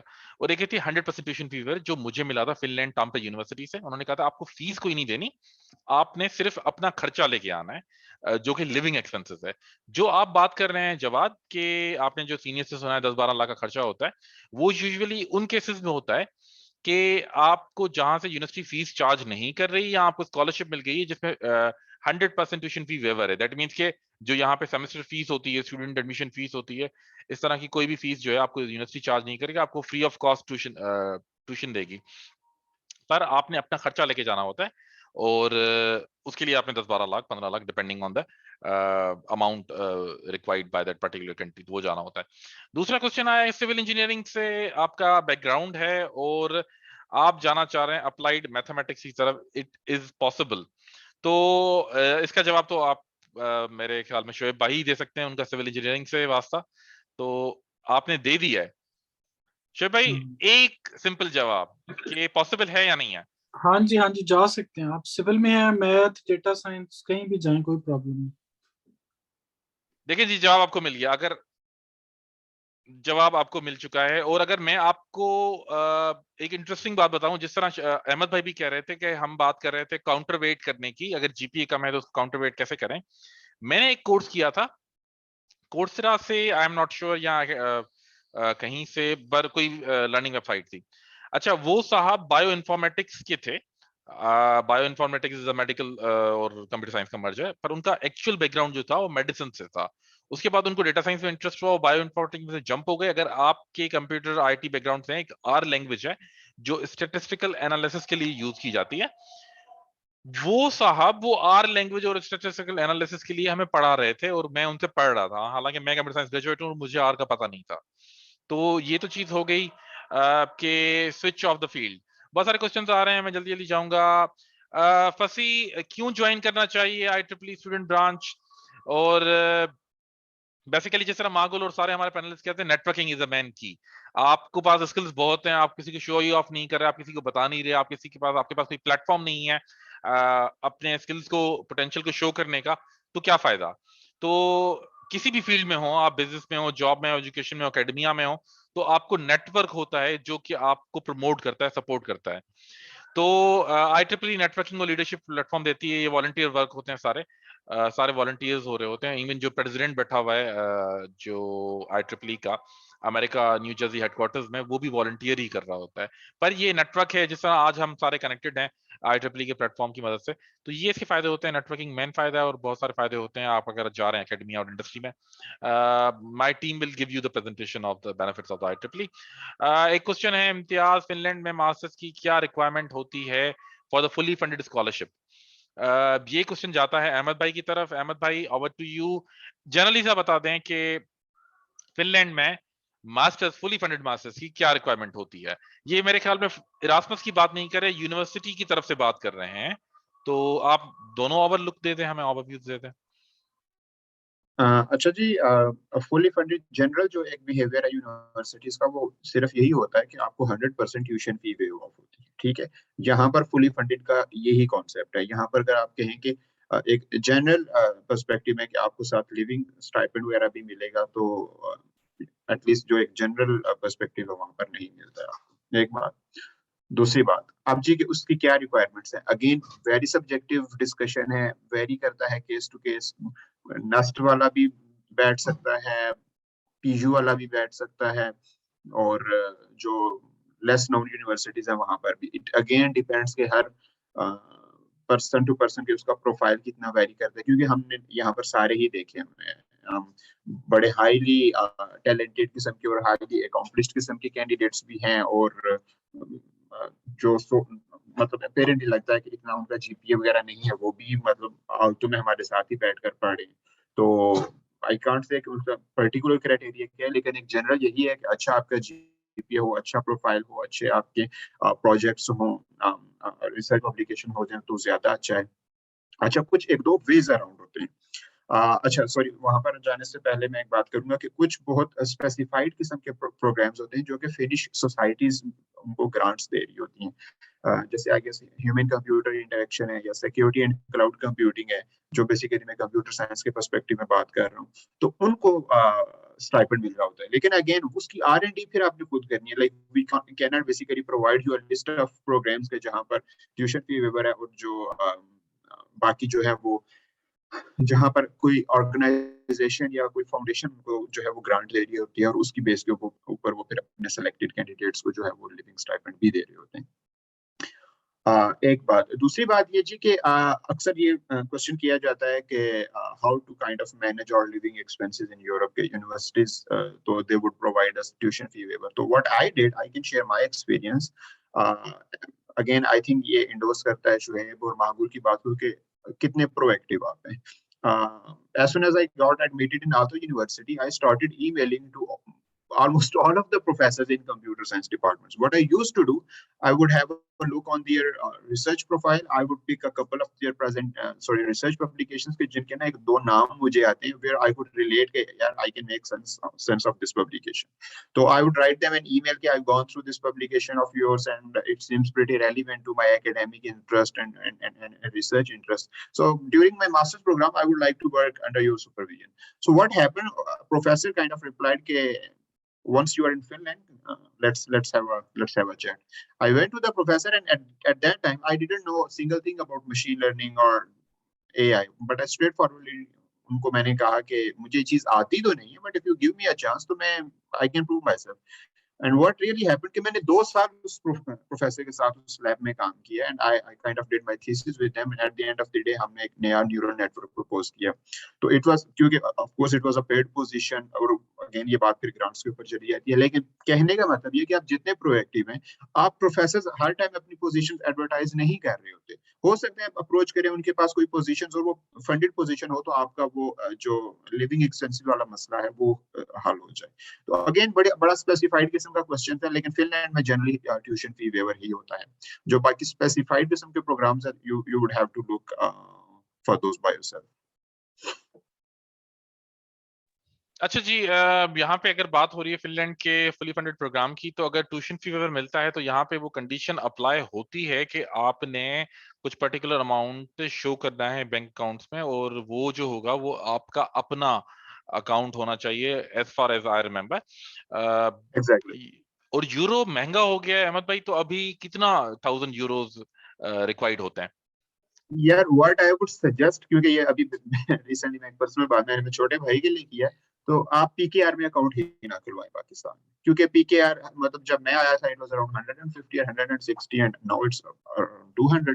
आप अकाउंट ही यूरो में खुलवाएं, ठीक है?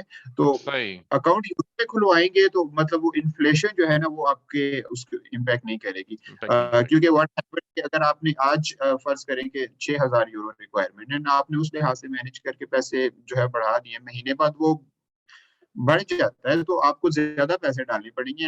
इस तरह की जो ट्रांजैक्शंस होती हैं एटलीस्ट फिनलैंड के केस में वो थोड़ी सी एम्बिगुअस हो जाती हैं। सो आई वुड रिकमेंड के जिन जिन का इंटरेस्ट है, आप यूरोस में पाकिस्तान में फॉरेन करेंसी में अकाउंट ओपन करवाएं, ताकि वो एक बड़ा स्ट्रेट फॉरवर्ड किस्म का सिनेरियो होता है, जो यहाँ की इमिग्रेशन सर्विस होती है उसके लिए भी सिंपल हो जाता है। तो मैं ये रिकमेंड करूंगा। सही, थैंक यू। अच्छा, एक मेरे पास क्वेश्चन आ रहे हैं वकाफ के तरफ से। स्कॉलरशिप्स जो हैं उनको इटली के बारे में पता चलना है। आई एम सॉरी वकाफ, मैं पूछ लेता हूँ इटली के बारे में अगर कोई जानता है हमारे पैनलिस्ट में से तो हम बता दें। इस वक्त हमारे तीनों पैनलिस्ट जो हैं वो इटली से नहीं हैं, और वकास कहते हैं कि उन्हें एक्सेप्टेंस मिली, अगर मिलती है किसी को टॉप 50 यूनिवर्सिटी से, तो क्या वो अप्लाई करना चाहिए? क्योंकि top universities have very high application fees and that is Chinese universities. Please answer. और आगे कह रहे हैं कि and if we are working on a research paper in our bachelors and it is under review, so how we can mention it in our CV because it's not accepted yet by journal, because currently I am on my last semester and ठीक है। अच्छा, ये situation मेरे साथ भी आई थी वकास। अगर आपने पब्लिकेशन के लिए दे दिया है तो आप सिंपली जर्नल का नाम दे सकते हैं। ऑब्वियसली ईमेल कम्युनिकेशन होती है, तो वो अगर ऑब्वियसली वो आपसे मांगेंगे नहीं, वो आपकी बात से, अंदाज गुफ्तगू से और ईमेल राइटिंग से समझ जाते हैं कि आप किस कैलिबर के हैं। पर आप बता सकते हैं कि मेरे 2 पेपर जो है अंडर रिव्यू हैं इस जर्नल में, वो होपफुली पब्लिश हो जाएंगे। 1 आध महीना लगता है और पब्लिश हो जाते हैं, तो ये तो कोई इशू नहीं है। बाकी आपकी बात ये है कि मैं महागुल की तरफ जाऊंगा कि महागुल आपका इस पे क्या टेक है? ये एक जनरल सा क्वेश्चन है कि अगर उनको एक्सेप्टेंस लेटर मिल चुका है किसी भी एप्लीकेंट को, टॉप 50 यूनिवर्सिटीज से, तो क्या उनको परस्यू करना चाहिए इस उम्मीद में कि स्कॉलरशिप मिलेगी या नहीं मिलेगी, पर क्योंकि फीस जो है वो टॉप यूनिवर्सिटीज की बहुत ज्यादा होती है। ओवर टू यू मागुल। I think look, I think there is no harm in pursuing and going ahead with this. Like, of course, if the tuition fees is high and if it's I mean way too out of your budget, then of course you have an option of not going there. But there is no harm in trying and actually seeing that where do you stand when it comes to that.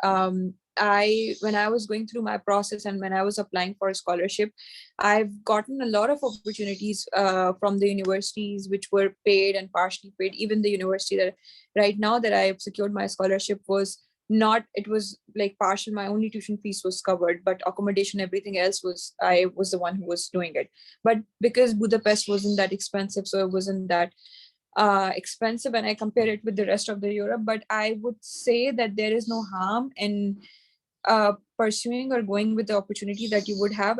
At least going through the process, you would know so much about yourself and where are you lacking with your application. And sometimes, if you go ahead with this, universities and the admission departments, if you reach out to them, they are also very, if you get in touch with them and if you want to know, for example, I remember there was one university that I've gotten rejection from, and then I reached out to the admission department and they were able to pinpoint what were the flaws in my profile or what were the things why I wasn't I wasn't selected through that pool of process, or what was the issue with my profile. And that really helped me in applying for other programs and then in pursuing another program. So I don't think you shouldn't apply because it's in top 5 or it might be highly expensive. I mean, there is no harm. I mean, you just have to apply it. Uske baad aap na kare jab aapke budget se bahar nikaliye jo bhi, but I think you should go through the process. There is no harm with that. Thank you मागुल for quick answer कि आपको अगर opportunity मिली है, acceptance letter मिला है अच्छी top university से, तो apply करें। बेसिकली फीस का जो बैरियर है ना, कुछ प्रोग्राम इसी वजह से भी रखते हैं कि वो चाहते हैं कि नॉन सीरियस जो स्टूडेंट्स हैं, जो कॉन्फिडेंट नहीं है कि वो सेलेक्ट कर सकते हैं, वो अचीव कर सकते हैं, जो विन कर सकते हैं, उनको वो पहले ही आउट करते हैं। मैंने वेबिनार के स्टार्ट में बात की थी कि I was able to achieve scholarship that is Erasmus Mundus depend program का नाम था, advance MSc in advance dependable programs, dependable systems, depend के नाम से वो शॉर्ट फॉर्म होते हैं Erasmus में। तो उसमें मैं अचीव कर गया था क्या चीज, रिजर्व लिस्ट में 2 बार, मैंने 3-4 बार अप्लाई किया था, 2 बार मैं रिजर्व लिस्ट में क्वालिफाई कर गया था। रिजर्व लिस्ट का ये होता है कि सैंपल वेटिंग लिस्ट होती है, अगर कोई प्रिंसिपल लिस्ट में से अगर छोड़ के चला जाता है तो वो रिजर्व लिस्ट में आ जाते हैं, और उसकी कोई 15 या 20 यूरो फीस थी सिर्फ एप्लीकेशन सबमिशन की, तो मैं दोनों टाइम पे की थी। तो बेसिकली ये कुछ प्रोग्राम्स में फिल्टर होता है, वो चाहते हैं कि यार नॉन सीरियस जो है, जिनको कॉन्फिडेंट ही नहीं है अपनी एप्लीकेशन पे, वो सारे के सारे हमें भेज दें, हम सबको रिव्यू करते फिरें, तो मसला ना हो, इस तरह से करते हैं। Mavish का क्वेश्चन है, अस्सलाम वालेकुम, can I apply for the PhD scholarship without master's degree? I am in 3rd semester of ME program. My teacher told me try to apply from now so that your time may not be wasted after your degree. वालेकुम अस्सलाम Mavish, welcome to the group. और अब हमारे panelist में PhD Shoaib भाई हैं, तो मैं ओवर टू यू शुएब भाई। सिंपल क्वेश्चन है कि क्या वो 3rd सेमेस्टर मास्टर्स में रहते हुए अपनी PhD के लिए डिफरेंट जगह पे अप्लाई कर सकती हैं? क्या कोई ऐसी एप्लीकेशन है जो उनको अलाउ करती है कि वो मास्टर्स, अभी उनको डिग्री नहीं मिली, वो अप्लाई कर दें PhD के लिए? जी शुएब भाई। हाँ जी, अगर आपको मास्टर्स की डिग्री नहीं मिली तो बिल्कुल आप कर सकते हैं अप्लाई। आप अपनी इंटेंशन शो कर दें, आप अपना काम बता दें और उनको बता दें कि इतने टाइम फ्रेम में मैं कंप्लीट कर लूंगी और मैं इंटरेस्टेड हूँ, और आप एप्लीकेशन डाल दें। एप्लीकेशन डालने में कोई हर्ज नहीं है। और मैं आपको एक बहुत प्रो टिप दूंगा, और वो प्रो टिप ये है कि आपने देखें, अगर आप एक जगह पर नहीं अप्लाई करते ना तो आप बाय डिफॉल्ट रिजेक्टेड है, ठीक है, क्योंकि आपने अप्लाई नहीं किया। आप अप्लाई करके रिजेक्ट लें, देखें कोई ना कोई तो आपको नाम पड़ेगा ना, कोई ना कोई तो आपको जानेगा, लेकिन अप्लाई अच्छे से करें, दिल लगा के अप्लाई करें। मैं आपको बताऊं, मैं जहां भी कहीं अप्लाई करता हूँ, मैं शायद अपना पेपर इतना केयरफुली नहीं पढ़ता जब मैं अप्लाई करता हूँ, क्योंकि सारी it can turns the table जो आपकी एप्लीकेशन है ना। और मैं एक बहुत कॉमन मिस्टेक है, सारे बच्चे बच्चियां करते हैं, ये बहुत बड़ी गलती है कि आप वर्ड ऑफ माउथ पे बिलीव करते हैं। आपसे पूछे ना कि आपने अप्लाई किया है, वो मेरे सीनियर ने कहा था ना कि इतनी यूनिवर्सिटी में नहीं अप्लाई करना, यार वो उसकी लाइफ है, वो उसका ओपिनियन है, वो आप पे सेटल नहीं होता। किसी की मत सुने, अथेंटिक इंफॉर्मेशन पे जाएं, ऑनलाइन जाएं। मैं TU डब्लिन में पढ़ता हूँ ना, मुझे नहीं पता इनकी लास्ट डेट क्या है। अक्सर मुझे मैसेज आ रहे होते हैं, भाईजान आपकी लास्ट डेट क्या है। मुझे नहीं पता कि मेरी लास्ट डेट क्या है या इधर क्या चल रहा है। आप ऑनलाइन देखें, सब कुछ चल रहा है और बिल्कुल जबरदस्त चल रहा है। और आप अप्लाई करें, बल्कि जो बंदा अभी MS कर रहा है वो अपनी करंट रिसर्च को दिखा के, क्योंकि उसमें भी एनर्जी है, तो वो बहुत इजीली जा सकता है आगे, अगर उसमें थोड़ी हिम्मत हो या वो कोई काम शाम करना चाहे। एक बात हम मिस करते हैं कि जितने हमारे पाकिस्तानी प्रोफेसर होते हैं, स्पेशली जो लोग पाकिस्तान से MS PhDs कर रहे हैं, आपके प्रोफेसर्स को अपनी फैमिलीज भी वॉच करनी है और लोग भी वॉच करने हैं। आप कड़वा घूंट बढ़े, उससे भी कड़वा बढ़े, कोई जलील ही हो बेशक, आपके प्रोफेसर के पास काम काफी सारे होंगे। आप उसके पास चले जाएं, कहें सर मैंने करना है, वो आपको खज्जल करे, बातें सुनाए, जो मर्जी करे, तो तुहानू कहे कान फाड़ लो, कान फाड़ लो, ठीक है। लेकिन आप काम करें, को अच्छा सा पब्लिश कर लें और अपनी जिंदगी बनाए। 6-7 महीने की खुआरी काटना कोई इशू नहीं है। मतलब हम पता नहीं क्यों ऐसे करते हैं, लेकिन अपने मतलब के लिए सब कुछ करें, हेयर से पे बिलीव ना करें। बहुत सारे हम लोग ना इधर उधर घूम रहे होते हैं कि इटली की क्या डेट्स हैं, वो पहली 50 में करना चाहिए या नहीं करना चाहिए। यार आप इटली की नॉर्मल से यूनिवर्सिटी से भी करेंगे, किसी और जगह से भी करेंगे, तो आपकी डिग्री, आपके बाहर की जो ग्रूमिंग है, वो पूरा पैकेज होता है। आप उसको सिर्फ ना करें। अगर आप इतने ही कॉन्शियस हो सिर्फ अपनी रैंकिंग को, तो फिर आप GRE करके स्टैनफोर्ड या MIT क्यों नहीं जाते? अगर आपको इतनी ही रैंकिंग का ही फिक्र है, तो आप इस तरह ना सोचें। जिंदगी में ना बस मौके लें और उनको करने वाले बना करें, बस ज्यादा उसकी सुन इसकी सुन। मैं इस चीज के बड़ा अगेंस्ट हूँ, ऑनेस्टली स्पीकिंग। और बहुत सारे बंदे आपको गलत बता रहे होते हैं, जस्ट आपको पता नहीं होता। कोई बंदा कहेगा "ओ यार आइल्स में तो नंबर आ जाते हैं, मैंने 2 दिन पढ़ा था", वो झूठ बोल रहा है। उसने प्रॉपर तैयारी की थी तब वो आया था, वो आपको नहीं पता। आप प्रॉपर तैयारी करें, और बिल्कुल ये जो CGPA मैटर नहीं करता, आइल्स का स्कोर ऐसे ही आ जाता है, वो GRE में, ये कहानियां हैं। प्लीज ये इन पे बिलीव मत कीजिएगा। कोई बंदा कोरिया में रह रहा होगा, वो खुश नहीं होगा। कोई बंदा ऑस्ट्रेलिया में रह रहा होगा, वो खुश नहीं होगा, क्योंकि हर जगह के अपने अपने मसाइल हैं। आप ये ना सोचें कि वो वहां बैठा रो रहा है तो अब मैं वहां जाके क्या करूंगा। मे बी आप हैप्पी हो, आपको क्या पता, या आपका रिसर्च ग्रुप अच्छा हो, आपका प्रोफेसर अच्छा हो। सुनी सुनाई पे प्लीज ये थाल देख लो, ये ना कीजिएगा जिंदगी में कभी।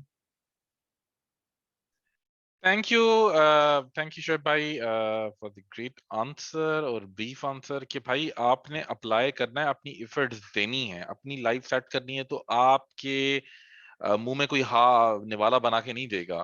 तो थोड़ा सा कड़वे घूंट लेने पड़ेंगे, प्रोफेसर की जो इतनी खजल खुआरियां हैं वो करवानी पड़ेंगी। अगर अभी से यहाँ पाकिस्तान में बैठकर आप नहीं कर सकते at the ease of your family friends, तो फॉरेन में तो हर चीज आपने खुद करनी है। आपने मेडिकल इंश्योरेंस खुद करवाना है, बीमार हो गए तो हॉस्पिटल में खुद जाना है, हर चीज खुद करनी है।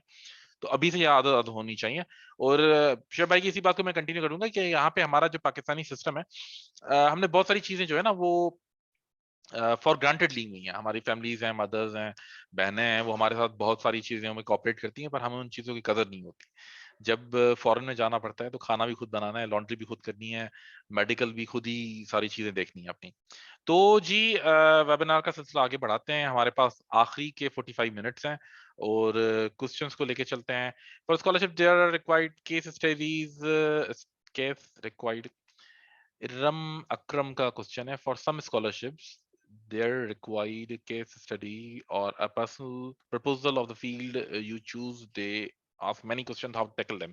अच्छा जी, ये बहुत सारी स्कॉलरशिप्स होती हैं जो आपके पास मास्टर्स लेवल पे ही रिसर्च का आइडिया ले रही होती हैं और रिसर्च या कोई प्रपोजल ले रही होती हैं। आप शॉर्ट एक प्रपोजल बनाएं कि आप इस फील्ड में क्या काम करना चाहते हैं। तो इसका बेहतरीन तरीका ये है, मैंने जो अपने चीज में फॉलो किया था वो ये था कि उन जो स्कॉलरशिप के लिए अप्लाई कर रहा हूँ उसी के प्रोफेसर, उसी की यूनिवर्सिटी, उसी की डिपार्टमेंट में चला गया, उनका रिसर्च इंटरेस्ट देख लिया, ठीक है जी। 8-10 रिसर्च पेपर जो टॉप के होते हैं उसके रीसेंट और टॉप साइटेशंस के हिसाब से जो होते हैं वो आपने डाउनलोड कर ली, वो आपने पढ़ने होते हैं। वो पढ़ के आपको जो समझ में आ रहा है उस चीज को साइट करें। साइट के ऐसे नहीं कि कॉपी पेस्ट कर लिया आपने, पेपर साइट कर लिया। साइट आपने ऐसे करना है कि उसमें से जो फीचर वर्क था, अगर आपको इंटरेस्टेड लगता है, उस फीचर वर्क को उठाएं और उसके ऊपर जो पेपर्स चल रहे हैं उस पे काम करें, और लिखें कि यार आपने ये काम किया था इस प्रोफेसर ने, और इसमें ये जो है वो फीचर वर्क है, और इसको हम इस तरह एक्सटेंड कर सकते हैं। तो ये काम हो सकता है मेरे नुक्ता नजर से। और हम आगे चलते हैं। जी जनाब, सर्टिफिकेट मिल जाएंगे IEEE स्टूडेंट्स को और दूसरों को भी, उसके लिए पेड होगा। IEEE स्टूडेंट्स और मेंबर्स के लिए फ्री है certificate. Which course are recommended for the GRE?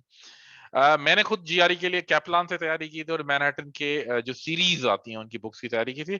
और GRE की तैयारी मेरे ख्याल में माहगुल ने भी की है। तो ओवर टू यू माहगुल, कि GRE की तैयारी के लिए कौन से अच्छे रिसोर्सेज हैं?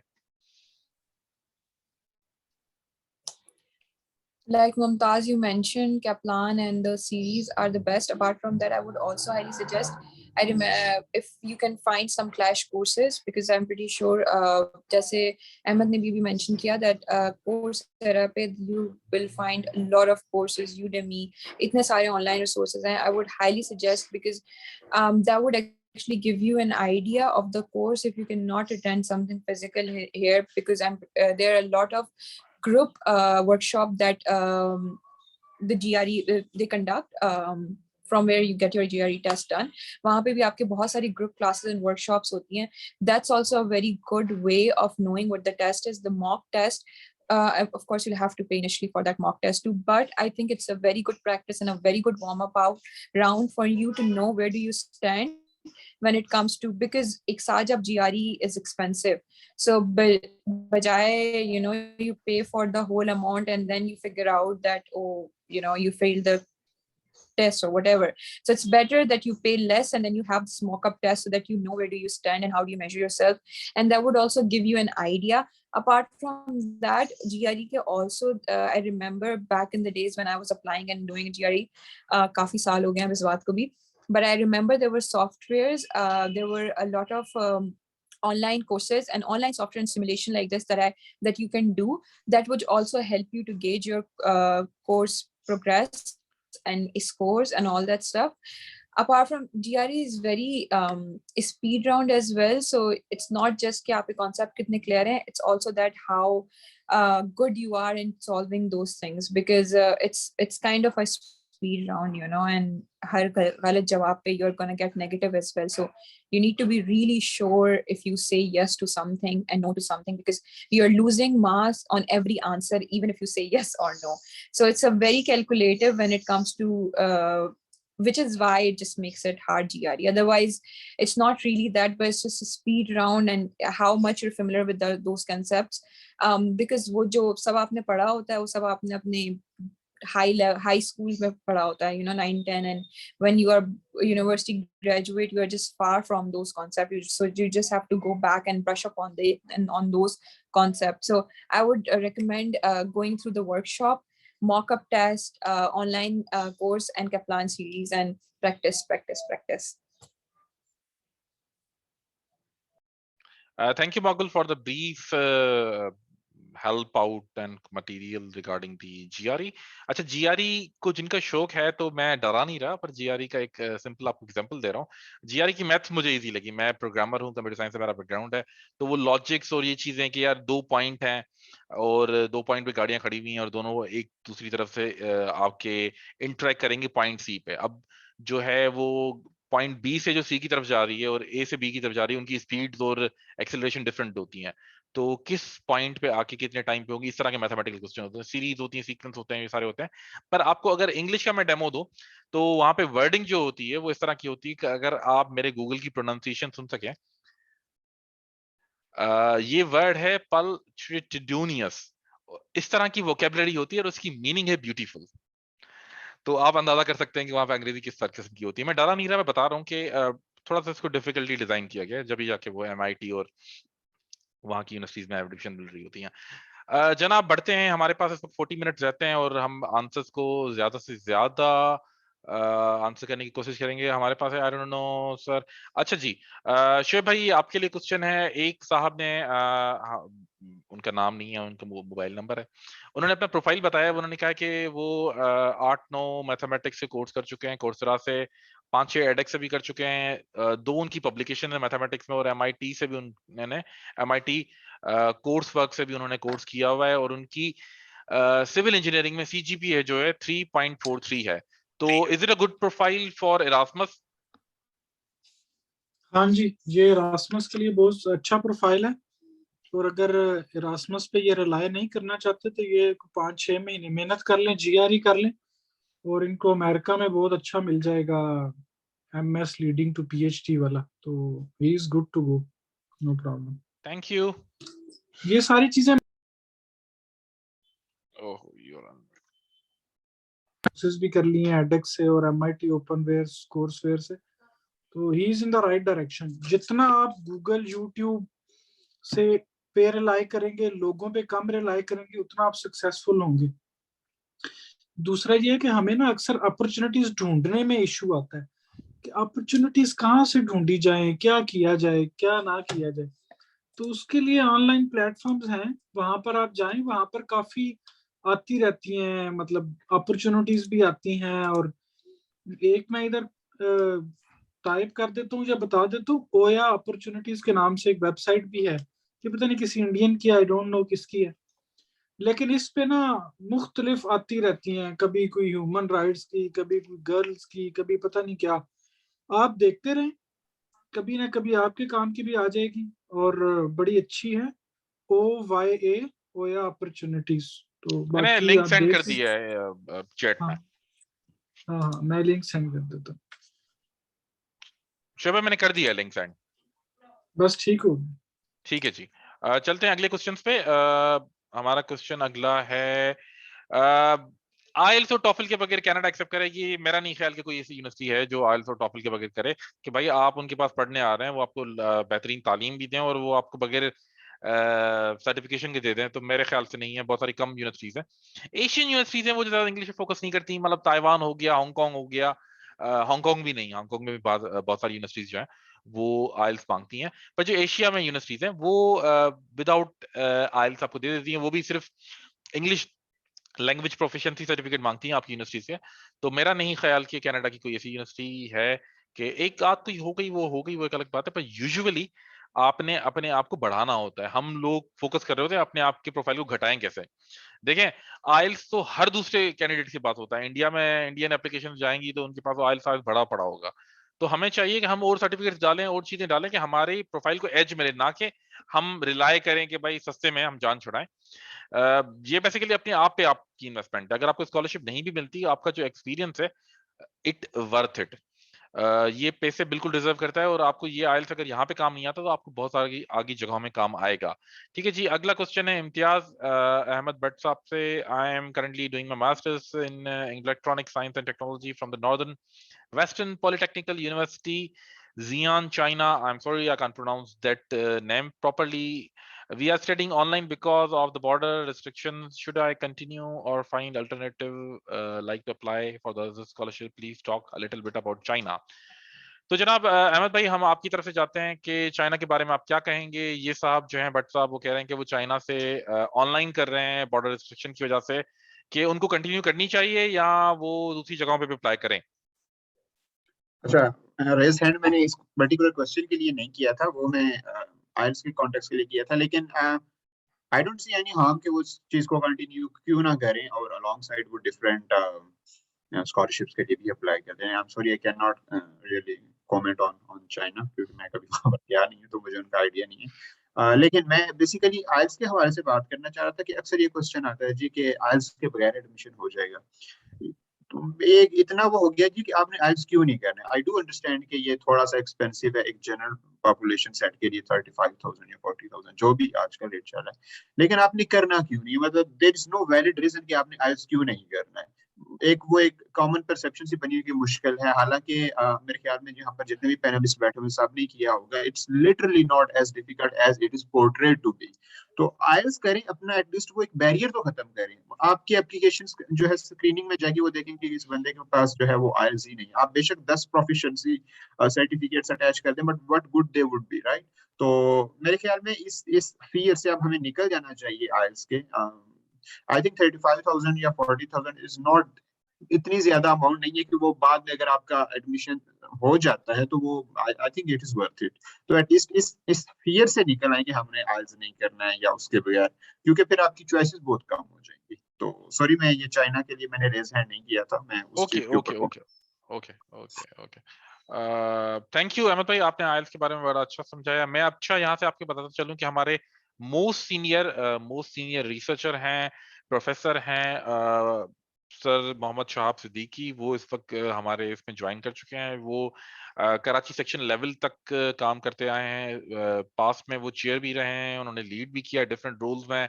रीजन 10 में भी वो काम कर रहे हैं, IEEE के डिस्टिंक्ट प्रोफेसर भी हैं।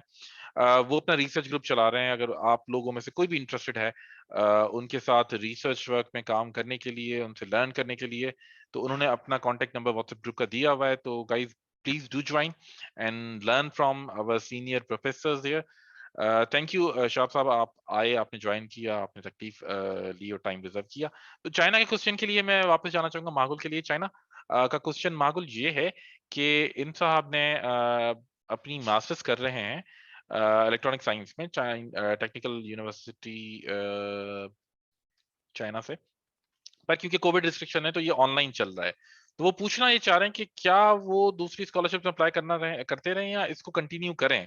मेरे ख्याल से उनका शायद ये है कि वो ऑनलाइन कर रहे हैं तो उसकी शायद इतनी वुकत ना हो, उसकी एंड रिजल्ट जो डिग्री होगी उसकी शायद वैल्यू ना हो। तो आपका personal opinion, I know you have no experience of China, but still just wanted to know your personal opinion, your take on this. Honestly, I would not suggest कि आप continue ना करें. I mean, if you're already in the program, then you should. The world is online right now.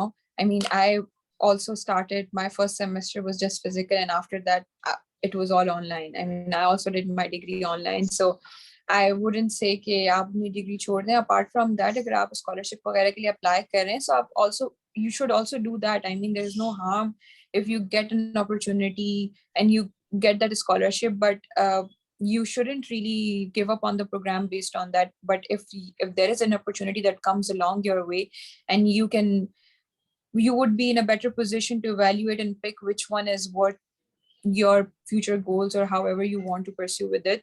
But right now, whichever program you have, you should do, because अगर आप scholarship भी apply करते हैं तो कल तो आपको scholarship नहीं मिलेगी. That's also a process, you know. आराम से 6-7-5 महीने तो उसी चीज में लग जाते हैं. I mean, the whole initial screening process and everything, and then it comes to actually achieving the scholarship. So I don't really, I mean, I wouldn't really recommend it. This is why I wouldn't really do that. So yeah. Thank you Makul. मतलब ये आपका personal opinion था कि आप इस तरह की opportunity को ज़ाया नहीं करेंगी। अगर आपको एक अपॉर्चुनिटी मिली हुई है तो उसको अवेल करें, उसको परस्यू करें। ऐसा नहीं है कि स्कॉलरशिप हर रोज बढ़ती रहती है और हर किसी को मिल जाएंगी। अंग्रेजी में कहते हैं one in a hand is better than two in the bush. जो आपको मिली हुई है उसको चलाएं। अगर आपको अच्छी कोई अपॉर्चुनिटी और मिल जाती है तो डू अवेल दैट। ठीक है जी। शुरू में भी बहुत सारे क्वेश्चन आए थे, अभी भी यहाँ पे बहुत सारे क्वेश्चन आए हैं कि हमने बहुत सारी बातें करी इन डेप्थ कि स्कॉलरशिप्स में क्या होता है, लेटर ऑफ रिकमेंडेशन, आइल्स वगैरह। स्कॉलरशिप फाइंड आउट कैसे की जाए? एक कंप्यूटर साइंस ग्रेजुएट फ्रेश निकला, उसको कुछ पता ही नहीं है स्कॉलरशिप है, उसको फाइंड आउट कैसे किया जाए? तो बहुत सारे पाकिस्तानी ग्रुप्स भी हैं, रासमस मुंडस पाकिस्तान, और डिफरेंट एसोसिएशंस बनी हुई हैं। Australian Pakistan student association Australia, Finland student association Australia, इस तरह के बहुत सारे ग्रुप्स बने हुए हैं कि जो कि स्टूडेंट एसोसिएशंस के हैं, कि जो उस कंट्री में स्टूडेंट्स हैं पाकिस्तानी, वो उनको गाइड करते हैं, ट्रेन करते हैं, बताते हैं स्कॉलरशिप अपॉर्चुनिटीज का। स्कॉलरशिप नेटवर्क एक बहुत बड़ा एक्टिव ग्रुप है जिसमें आई एम नॉट श्योर कर लाखों में पार्टिसिपेंट्स हैं, मेंबर्स हैं। वहां से बड़ी आपको इन्फॉर्मेशन मिल सकती है। हमारे इस पार्टिसिपेंट्स जो हैं वेबिनार के, वहां से बहुत सारी इन्फॉर्मेशन अवेल कर सकते हैं। इसी तरह बहुत सारी वेबसाइट्स हैं, आप उनको फॉलो करें। स्कॉलरशिप अपॉर्चुनिटीज हैं, ओया अपॉर्चुनिटीज हैं, इस तरह की बहुत सारी स्कॉलरशिप हैं। आप सिर्फ उनको सब्सक्राइब करें। scholarship.net है। तो उससे होता क्या है कि वो आपको सॉर्ट ऑफ जो है वो एक न्यूज़लेटर, वीकली न्यूज़लेटर दे देते हैं कि आपकी जो है वो यहाँ पे स्कॉलरशिप अपॉर्चुनिटीज आई हैं, आप वहाँ पे प्रोफाइल बना के आप भेज सकते हैं कि आपको कंप्यूटर साइंस की स्कॉलरशिप चाहिए या किसी दूसरी पर्टिकुलर फील्ड से रिलेटेड स्कॉलरशिप चाहिए, तो वो आपको उसमें हेल्प करते हैं डिगिंग आउट में। यूट्यूब पे चले जाएं, बहुत सारे चैनल्स बने हुए हैं। ठीक है जी, एक क्वेश्चन आया है कि कनाडा के बारे में कोई बताना चाहे, तो मैं शुएब भाई की तरफ चाहूंगा कि शुएब भाई कनाडा का माहौल किस तरह है, if you can comment on that. Mute कीजिए। हाँ जी, कनाडा का माहौल अच्छा है। कनाडा में ये जीआरई नहीं है, तो कुछ यूनिवर्सिटीज शायद मांगे, लेकिन मेरा नहीं ख्याल इन लार्जर रन में कोई जीआरई का इशू है। आप कनाडा में जाएं, जा सकते हैं आप, और सिंपल प्रोसीजर है। मास्टर्स लेवल पे थोड़ा मुश्किल होता है, लेकिन पीएचडी लेवल पे स्कॉलरशिप्स आती रहती हैं। उनकी नंबर ऑफ स्कॉलरशिप्स हैं, तो आप उनको ढूंढते रहें, सर्च करते रहें इंटरनेट पर। ये रिलाई ना करें कि कोई आई तो कोई शेयर करेगा तो मैं फिर अप्लाई करूंगा, नहीं, आप खुद ढूंढें स्कॉलरशिप इन कनाडा। कनाडा यार, जब आपके पास गूगल है ना, फिर आपके पास किसी चीज की जरूरत नहीं है। आप ढूंढें, प्रोफेसर्स को ईमेल करें, फंडिंग अपॉर्चुनिटीज लें, कुछ ना कुछ करते रहें, आपको बहुत कुछ मिलेगा। बस आप ढूंढें जरूर। आप एमएस लेवल पे हैं, आप पाकिस्तान में डेस्परेट है, नहीं करना चाहते, बाहर से करना चाहते हैं, आप फी वेवर ले लें। पॉलिटेक्निको दी मिलानो का मुझे पता है, क्योंकि मेरा एरास्मस का एक जो थीसिस था वो पॉलिटेक्निको दी मिलानो में था।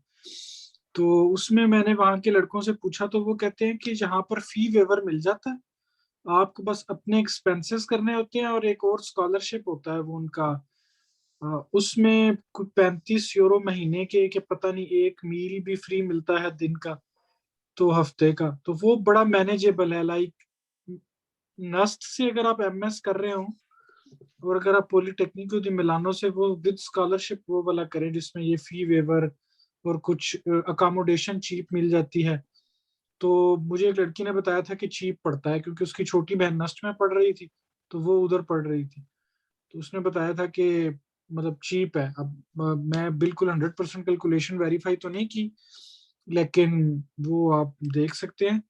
बाहर काफी सारी पॉसिबिलिटीज हैं अगर आप एक्सप्लोर करने वाले हैं। आप लिथुआनिया, लाटविया, एस्टोनिया बड़ा अच्छा कंट्री है, वहां से आप कर सकते हैं अगर आपको बहुत CGPA मिनिमम है या कुछ ऐसे है। कनाडा, अमेरिका, यूके, इनमें आपको मिल रहा है। आपको कोई लंबी कहानियां नहीं सोचनी कि इस स्टेट में जाऊं कि ना जाऊं, इस सूबे में जाऊं कि ना जाऊं। फिर हम कैलकुलेशन करना शुरू कर देते हैं कि अच्छा मेरा वहां पर जो स्टे होगा वो मेरी इमिग्रेशन में काउंट होगा नहीं होगा। अरे भाई, आप दुबई तक गए नहीं, आपने अभी इमिग्रेशन काउंट करनी शुरू कर दी है। आप थोड़ा बाहर निकलें, एक्सप्लोर करें, बहुत पॉसिबिलिटीज आएंगी। आपको जॉब मिल जाती है, आप जॉब कर लें।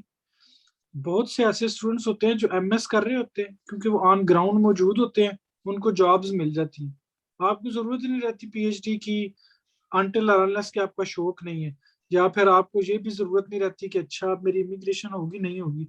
Job means a straight path to an immigration any country in Europe और अमेरिका और एनीवेयर, क्योंकि आपके पास वर्किंग राइट्स आ जाते हैं, फिर टैक्स आना शुरू हो जाता है, और आप कहीं ना कहीं किसी पाथ पे ऐसे होते हैं कि आपकी इमिग्रेशन भी हो जाती है। लेकिन ये सारी बाद की बातें हैं। कनाडा, अमेरिका, न्यूजीलैंड, ऑस्ट्रेलिया, जितने इंग्लिश स्पीकिंग कंट्रीज हैं, ये फर्स्ट रैंकिंग में है। जब जहां कोई अपॉर्चुनिटी मिलती है जाएं, अपना जोर लगाएं, नहीं पसंद आता उसको लॉन्चिंग पैड बना के उससे अच्छे कंट्री में निकल जाएं, लेकिन करते रहें। बैठ के लोगों की बातें सुनने से it's a waste of time. Thank you so much Shoaib भाई। अच्छा जी, मैंने एक जो मेरी प्रैक्टिस थी मैंने वो भी शेयर की है, टॉप यूनिवर्सिटीज के नाम से क्यूएस रैंकिंग है। अगेन शुएब भाई की जिस तरह रिकमेंडेशन थी, आपने रैंकिंग पे नहीं देखना, जो अपॉर्चुनिटी मिल रही है उसको अवेल करें, उसको लॉन्चिंग पैड बना के आप आगे जंप करें। ऐसे नहीं करना कि आपको पहली जो एडमिशन चाहिए, पहली स्कॉलरशिप चाहिए, एमआईटी में चाहिए, एमआईटी से नीचे तो आपने जाना नहीं है। स्टैंडर्ड जरा लो रखें, जो अपॉर्चुनिटी मिल रही है उसको अवेल करें। और इसी बात के बाद मैं यहाँ पे अपने पूरे पार्टिसिपेंट्स को बताना चाहूंगा कि हमारे साथ प्रोफेसर डॉक्टर तारिक रहीम सुमरो भी इस वक्त अवेलेबल हैं, और प्रोफेसर शुएब शाह भी इस वक्त अवेलेबल हैं। both are excellent researchers and professors and serving and also served in different universities and currently are serving in the IEEE Karachi section. So I would like to invite them to tell us about the research and the impact of the research publications and research work on your scholarship applications for the masters and PhD. Doctor साहब ने अभी कुछ comment भी किए थे, उनसे जानेंगे कि ये H इंडेक्स क्या होता है और ये क्या चीजें हैं, रिसर्च साइटेशंस और ये सारी चीजें. Over to you, Dr. Tariq, if you can listen to me, sir. जी बिल्कुल, thank you Mumtaz My pleasure, for sir. giving it. Actually, first of all, I would love to answer the question regarding China because my PhD is from China. अच्छा Great. देखें जी, आजकल तो Malaysia और बाकी countries में भी ऐसा देखा गया है कि जी वो उन्होंने because of the travel restriction उन्होंने ऑनलाइन कर दी चीजें. तो चाइना कभी कंप्रोमाइज नहीं करेगा क्वालिटी पर, तो आप इसको कंटिन्यू करें आपकी जो भी यूनिवर्सिटी है. और वही बात कि अगर आपको और अच्छा यानी इससे बेटर चांस मिल रहा है रैंकिंग में कोई अच्छी यूनिवर्सिटी, और अगर आपकी डिग्री कंप्लीशन के करीब पे, तो let that you know degree जो कंप्लीट करे. ऐसा नहीं कि बीच में छोड़कर फिर ना बंदा उधर कर रहा है ना इधर कर रहा है. अच्छा, नंबर 1. नंबर 2, अभी शोएब कह रहे थे कि जी कांटेक्ट द प्रोफेसर्स. अच्छा, प्रोफेसर्स अब देखें it's very difficult to know कि how research professor is involved in research or not, and how he is working, what is his ranking. तो हमारे पास एक वेबसाइट है scholar.google.com. scholar.google.com में आप अगर प्रोफेसर को सर्च करेंगे तो you will get example, वो उनकी मतलब 100 से भी हो सकती है, हजारों में भी हो सकती है, लाखों में भी साइटेशन हो सकती है. अच्छा, the more the citation, that means the professor is cited by many people, that means उसकी वर्थ है, उसकी रिसर्च को पढ़ा जा रहा है. अच्छा, इसी में दो टर्मिनोलॉजीज यूज होती हैं गूगल स्कॉलर में. Number 1 is I10 index and H index. अच्छा, I10 का मतलब ये है कि उसके कितने पेपर्स जो हैं वो 10 दफा साइट हो चुके हैं. And then second terminology is H index. H index का मतलब ये है कि कितने पेपर कितनी दफा. फॉर एग्जांपल, अगर किसी का H इंडेक्स 5 है, उसका मतलब उसके 5 पेपर 5 दफा साइट हुए. अगर उसकी हाई इंडेक्स जो है 100 है, उसका मतलब उसके 100 पेपर 100 दफा साइट हुए. The more the high index, the more the senior faculty, senior professor is, and more he is involved in the research. फिर मैं जो क्योंकि बीच में ज्वाइन किया, I didn't join in the beginning, तो एक चीज ममता ने बड़ी अच्छी की कि टारगेट द प्रोफेसर. प्रोफेसर को टारगेट करें, उनकी रिसर्च लेटेस्ट देखें और उन्हीं की जुबान में उन्हीं से बात करें. That will again help you to get the proper scholarship. I would love to. I will go with again Mohammad Shoaib के साथ कि जी आपको जो अपॉर्चुनिटी मिली है उसी के ऊपर रहें और इतने एम अच्छा हाई रखना कोई बुरी बात नहीं है, but one in hand is better than two in the bush. कि जो आपको मिल रहा है आप उसको अवेल करें and go for that. And अब अगर कोई आपका कोई और क्वेश्चन हो तो I am available. Anything you want to know more, Mumtaz, please tell me what should I cover. Sure, Because Dr. you have Saab. already covered so many things, I'm not sure. Thank you, Dr. Saab. Thank you for joining and taking your time. I would like to invite Dr. Shoaib on the mic to comment about the importance of the research work at the undergraduate level. हम बात कर रहे हैं masters, majority लोग masters की बात कर रहे हैं, उनके क्वेश्चन जो है मास्टर्स के हवाले से, और पीएचडी के लिए कुछ कम कैंडिडेट्स हैं. तो जो मेजॉरिटी पार्टिसिपेंट हमारे इस इवेंट के लिए भी और जो स्कॉलरशिप एस्पिरेंट होते हैं, उनका ज्यादातर टारगेट जो होता है वो होता है मास्टर्स के लिए. तो I would like doctor Shoaib Shah to comment about the importance of the scholarships, sorry, research work, research publication at the undergraduate level for the master's scholarship application. Sir.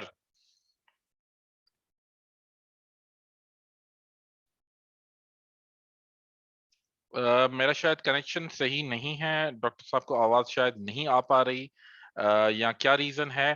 तो शोएब भाई, यही क्वेश्चन आपके लिए कि रिसर्च वर्क की कितनी इंपॉर्टेंस है under graduate level पे. अंडर ग्रेजुएट बंदा है, उसने 1-2 अच्छे रिसर्च वर्क किए हुए हैं और थोड़ी सी साइटेशन भी उसके पास आ गई है, तो उसको कितना एज मिलता है मास्टर्स की स्कॉलरशिप में? काफी एज मिलता है इसमें, तो कोई सेकंड थॉट ही नहीं. आपका रिसर्च एक्सपीरियंस है, आप रिसर्च करने, करवाने, लिखने, पब्लिश करवाने की एक्सरसाइज से वाकिफ हैं. इससे अच्छा तो कोई चीज नहीं है, मतलब इसमें कोई सेकंड थॉट्स ही नहीं है.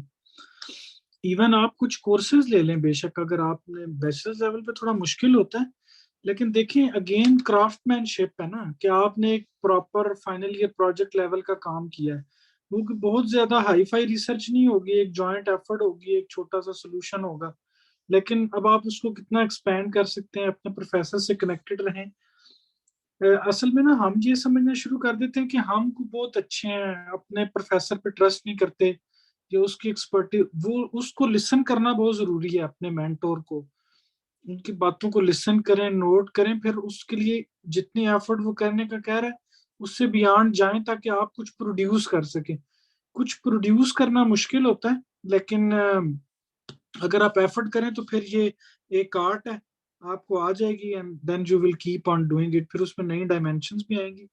वैल्यू इसकी बहुत है, इसमें कोई दूसरा मेरे ख्याल में ये क्वेश्चन ही नहीं होना चाहिए, it must be by default के एज होता ही होता है। थैंक यू शोएब भाई, थैंक यू सो मच। जी, हमारे डॉक्टर प्रोफेसर डॉक्टर तारिक रहीम ने भी कहा, और जिस तरह शोएब भाई ने भी हमें गाइड किया, कि इसमें तो कोई दूसरी राय ही नहीं है। आपने अगर एक कंपटीशन में एज लेना है, एक तमगा सजाना है अपनी एप्लीकेशन के साथ, तो अपनी अंडर ग्रेजुएट लेवल पे ही रिसर्च वर्क कर दें, और ये एक बहुत बड़ा एज मिलेगा आपको सिलेक्शन प्रोसेस में, अगर कि आप स्कॉलरशिप के लिए अप्लाई कर रहे हैं। तो जी, क्वेश्चंस की तरफ कुछ जाते हैं। अगर हमारे पास कोई क्वेश्चन मिसिंग है तो मैं उसकी तरफ जाऊंगा, और हम अब इवेंट जो है अगले लास्ट मिनट 20 मिनट हैं, और उसको हम कंक्लूड करने जा रहे हैं। तो जी,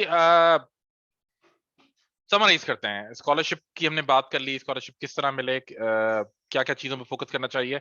अहमद भाई, इस तरफ आपकी तरफ मैं आऊंगा, और एक आपसे एक क्वेश्चन है कि जनरली यूरोप की स्टडीज जो हैं वो किस तरह डिफरेंट है। हम बैक टू स्टार्टिंग वाले टॉपिक पे आ रहे हैं कि यूरोपियन यूनिवर्सिटीज और पाकिस्तानी यूनिवर्सिटीज में स्टडीज का जो स्टैंडर्ड है वो किस तरह डिफरेंट है। क्या हम जिस तरह आंखें बंद करके पढ़ लेते हैं, यहाँ से सेमेस्टर निकाल लिया, सेमेस्टर के फाइनल या मिड के 2-4 दिन पहले पढ़ते हैं, और यही एटीट्यूड लेके अगर हम फॉरेन में आ रहे हैं, यूरोप में आ रहे हैं, तो क्या हम अपनी मास्टर्स को कंप्लीट कर पाएंगे?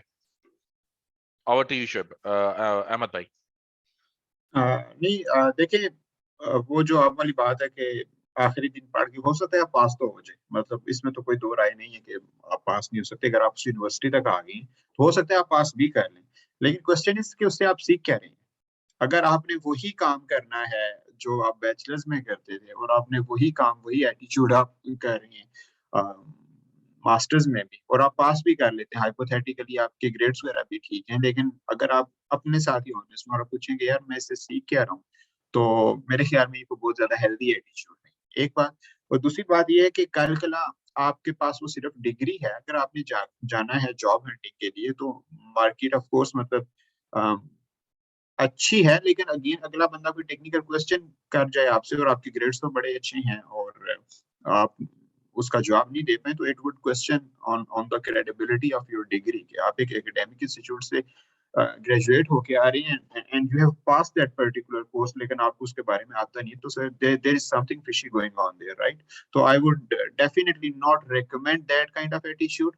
और उसके साथ मतलब वो अगेन ये वो एक फनी बात हुई, हम बैचलर्स में भी यही कहते हैं कि अगले साथ साथ पढ़ेंगे, लेकिन मेरे ख्याल में जो मैंने अपनी ड्यूरिंग मास्टर्स ऑब्जर्व किया है कि अगर आप चीजों को साथ साथ लेकर चलें, आप क्योंकि मेरा तो खैर प्रोग्राम ही ऐसा था कि एग्जाम्स तो थे नहीं, उसका तो असाइनमेंट्स और प्रोजेक्ट्स ही थे, तो जो लर्निंग आपकी वीकली असाइनमेंट्स या प्रोजेक्ट्स और चीजों को खुद करने से होती है, वो मेरे ख्याल में एक वो ना एक अनकम्पेरेबल किस्म की चीज है, रादर देन कि सिर्फ आखिरी दिन मैंने एक चीज पढ़कर तो उसका एग्जाम दे दिया। तो जो चीजों को आप खुद हाथ से अपने सॉल्व करते हैं, अंडरस्टैंड करके चीजें करते हैं, मेरे ख्याल में वो है। बाकी बात मुश्किल या आसान की है तो वो बड़ा सब्जेक्टिव सा है। लाइक अल्हम्दुलिल्लाह I been studying at Aalto university, तो हमसे फिनिश लोग पूछ रहे होते हैं कि यार, क्योंकि at least I met a couple of Finnish people के जो साल मतलब इनका टेस्ट होता है, वो 2-2 3-3 बार फेल होते हैं, और चौथी अटेम्प्ट में जाकर वो होते हैं।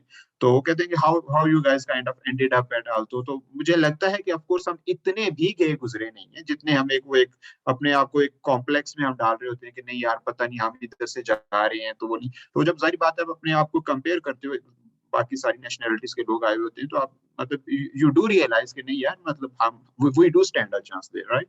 तो डिफरेंस मेरे ख्याल में जो बंदा पाकिस्तानी एजुकेशन सिस्टम हमारा बड़ा रिगरस किस्म का है, टफ है, हमारे पास ज्यादा टाइम नहीं होता है, हमें बहुत सारा कंटेंट क्लियर करना होता है। बाकी I am not questioning on the quality of education, लेकिन स्टूडेंट के बिहाफ के ऊपर कि हमारा टफ होता है, उसके देखा जाए तो मुझे काफी लीनियंट लगा। यहाँ पर बहुत आसानी से चीजें हो जाती हैं। अगेन सिर्फ आपने एक अपना टाइम टेबल मेंटेन करना होता है, तो चीजें मुश्किल नहीं, चीजें हो जाती हैं अगर आप करने वाले हो। उसमें कोई सारी दुनिया करती है, आप कोई पहली बार नहीं कर रहे हैं।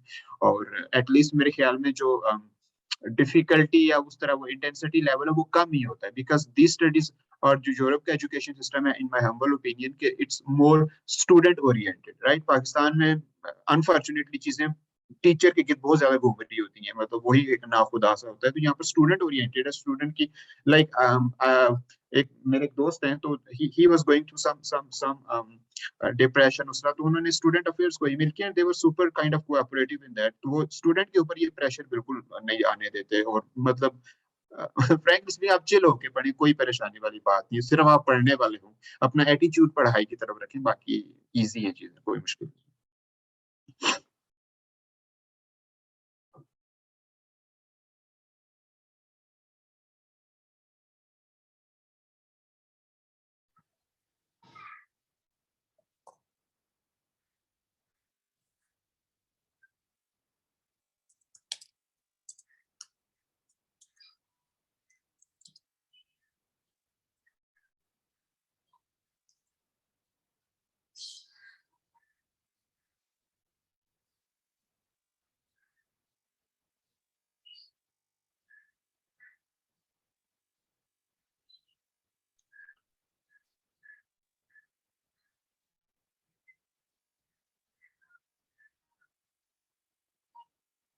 माकुल, आपको अब मेरी आवाज आ रही है?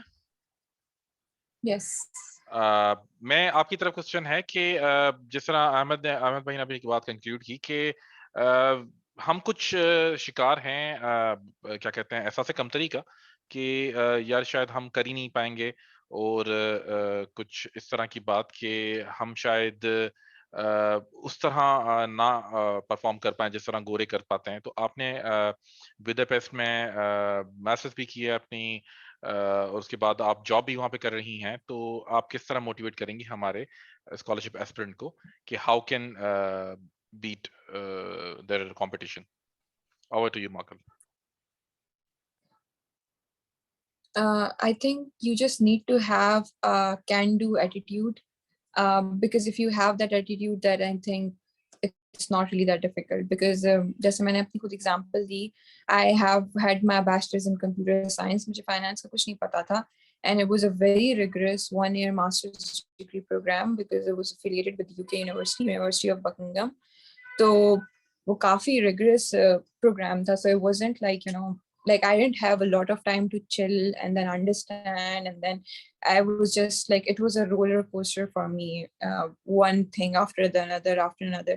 So you really have to like speed up to that level. But I wouldn't say it was like the most difficult thing. I mean, of course, I've had difficulties when it comes to understanding the finance basics, because master's pay, it's not like they're gonna give you basics, they are gonna give you the advanced level, jo master's ka level hai. So you need to have your own basics and everything. So I needed to study from the basic to understand what they were talking about in the master's class. So there was a lot of self-study, there was a lot of self-learning, which was part of it. But that, even that being said, I was able to complete and get the degree with merit, you know.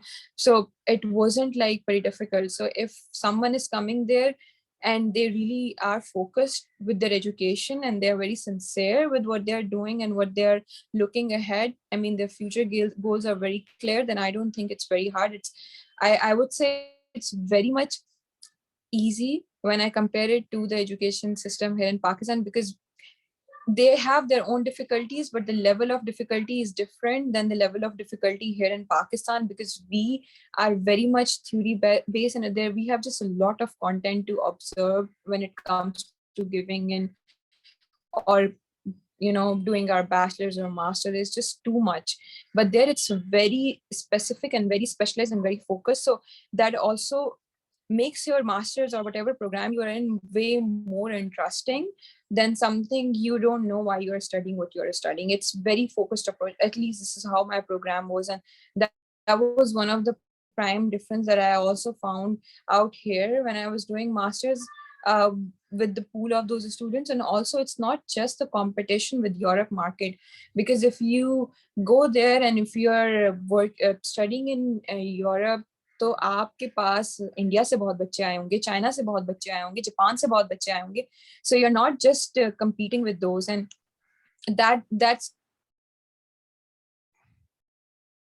महाकुल का शायद network disconnect हो रहा है, मतलब उनकी बात को मैं कंप्लीट करूंगा कि अपॉर्चुनिटी को हमें लेना चाहिए और इस चीज से डरना नहीं चाहिए कि हमारे पास कितना कंपटीशन होगा, क्योंकि कंपटीशन होने से ही हम ग्रो करते हैं. अगर आपके क्लास और यूनिवर्सिटी में ज्यादा कंपटीशन नहीं है, अगर वहां पे आप जो हैं वो फर्स्ट आए हुए हैं, तो आपने उसी में नहीं रहना, उस कंपटीशन ग्रो करना है, उस पूल को बढ़ाना है, ताकि जो है आप आगे बढ़ सकें, उस अपने कंपटीशन को बढ़ा सकें और अपने आप को खुद को ग्रो कर सकें. ठीक है जी, मैं जल्दी जल्दी जाऊंगा, हमारे पास सेशन कंक्लूड करने के लिए सिर्फ 9 मिनट बचे हैं. ठीक है जी, एक क्वेश्चन आया है हिरा की तरफ से. हिरा इस वक्त अपनी पीएचडी कर रही हैं जूलॉजी में from government college women university Faisalabad, and also doing HSC project there. Sir, my MPhil research work is under review and I'm interested to avail IRFIP PHEC. ये मेरे ख्याल में पंजाब और फेडरल हायर एजुकेशन कमीशन की fundings हैं, तो कौन सी country better है? डॉक्टर तारिक, अगर आप सर हमारे साथ हैं तो मैं चाहूंगा कि इसका आंसर आप दें. आपने HSC से भी साथ काम किया, इंटरनेशनल एक्सपीरियंस भी आपका. तो हिरा पूछ रही हैं कि वो जूलॉजी में पीएचडी कर रही हैं फैसलाबाद से, और वो चाह रही हैं कि अपना जो है वो HSC से फंडिंग अवेल करें और या पंजाब गवर्नमेंट से फंडिंग अवेल करें और वो बाहर जाएं अपनी पीएचडी को, मेरे ख्याल में जो सैंडविच पीएचडी कहलाती है, जो कि वहां से भी रिसर्च वर्क जो होता है अब्रॉड में भी होता है. डॉक्टर तारिक सर, अगर आप सुन रहे हैं तो आप इसके बारे में गाइड करेंगे.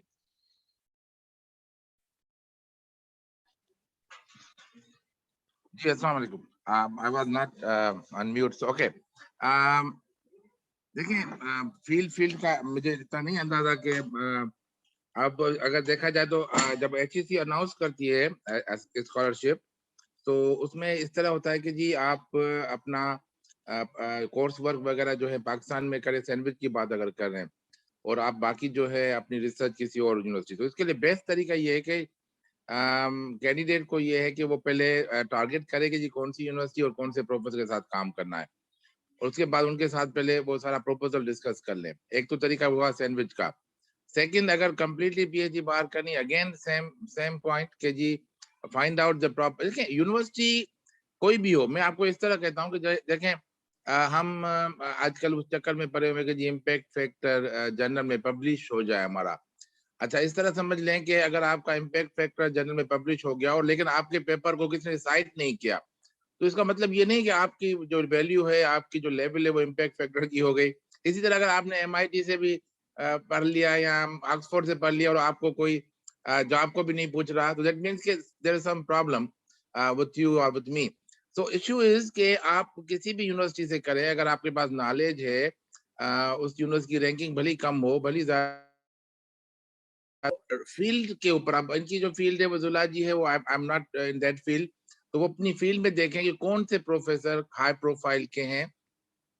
गूगल स्कॉलर पर अगर आप जो कीवर्ड्स के हिसाब से भी अगर आप करेंगे, अगर आप लिखेंगे जी big data for example, ITIL पे लिखेंगे या आप IoT पे लिखेंगे, तो you will find the top professors list जिनका इंटरेस्ट वही है. तो इस तरह आप आसानी से आप अपने कीवर्ड्स के हिसाब से प्रोफेसर को पहले टारगेट करें. यूनिवर्सिटी को थोड़ी देर के लिए भूल जाएं, यूनिवर्सिटी कौन सी है, पहले प्रोफेसर को टारगेट देखें. वो प्रोफेसर जहां भी बैठा उसकी रैंकिंग है अपनी, उसके हाई इंडेक्स कितना है, उसकी साइटेशन कितनी है, वो हम आप देख सकते हैं. वो अभी मैंने आपको ब्रीफ किया. अगर वो प्रोफेसर बहुत ही अच्छा है और किसी लो रैंकिंग यूनिवर्सिटी में, तभी भी वो वहीं पर है, उसकी रैंकिंग वही रहेगी. अगर आपका पेपर जब पब्लिश होगा उसके साथ, तो ऑटोमेटिकली उसको आपको बेनिफिट मिलेगा. तो target professor rather than target universities. तो एक तो ये हो गया. जब प्रोफेसर टारगेट हो गया, उसके बाद फिर वो स्कॉलरशिप के लिए, क्योंकि 2 किस्म की स्कॉलरशिप है HEC से, एक सैंडविच प्रोग्राम के तहत, और उसमें तो आपकी अपनी यूनिवर्सिटी जहां से आप कर रहे हैं लोकल, उनका भी जो है NOC चाहिए होता है. और जो दूसरी स्कॉलरशिप है जिसमें आपको फुली फंडेड होती है कम्प्लीटली फ्रॉम अब्रॉड, तो उसमें जो है फिर आपको एडमिशन लेना पड़ता है। HEC has nothing to do with it. HEC आपको फंड प्रोवाइड करेगी। आपने एडमिशन लेना है तो आप एडमिशन के जो लवाजमात हैं, अभी जो बात हुई, जहाँ पर आइल्स की रिक्वायरमेंट है, जहाँ पर टोफिल की रिक्वायरमेंट है, जहाँ पर GRE की रिक्वायरमेंट है, वो सारी लवाजमात आपको कंप्लीट करने पड़ेंगे। लेकिन उससे पहले प्रोफेसर टारगेट करें और अपनी फील्ड में अपने कीवर्ड्स के साथ that I can help. Over to you Mumtaz. Thank you doctor साहब, thank you so much.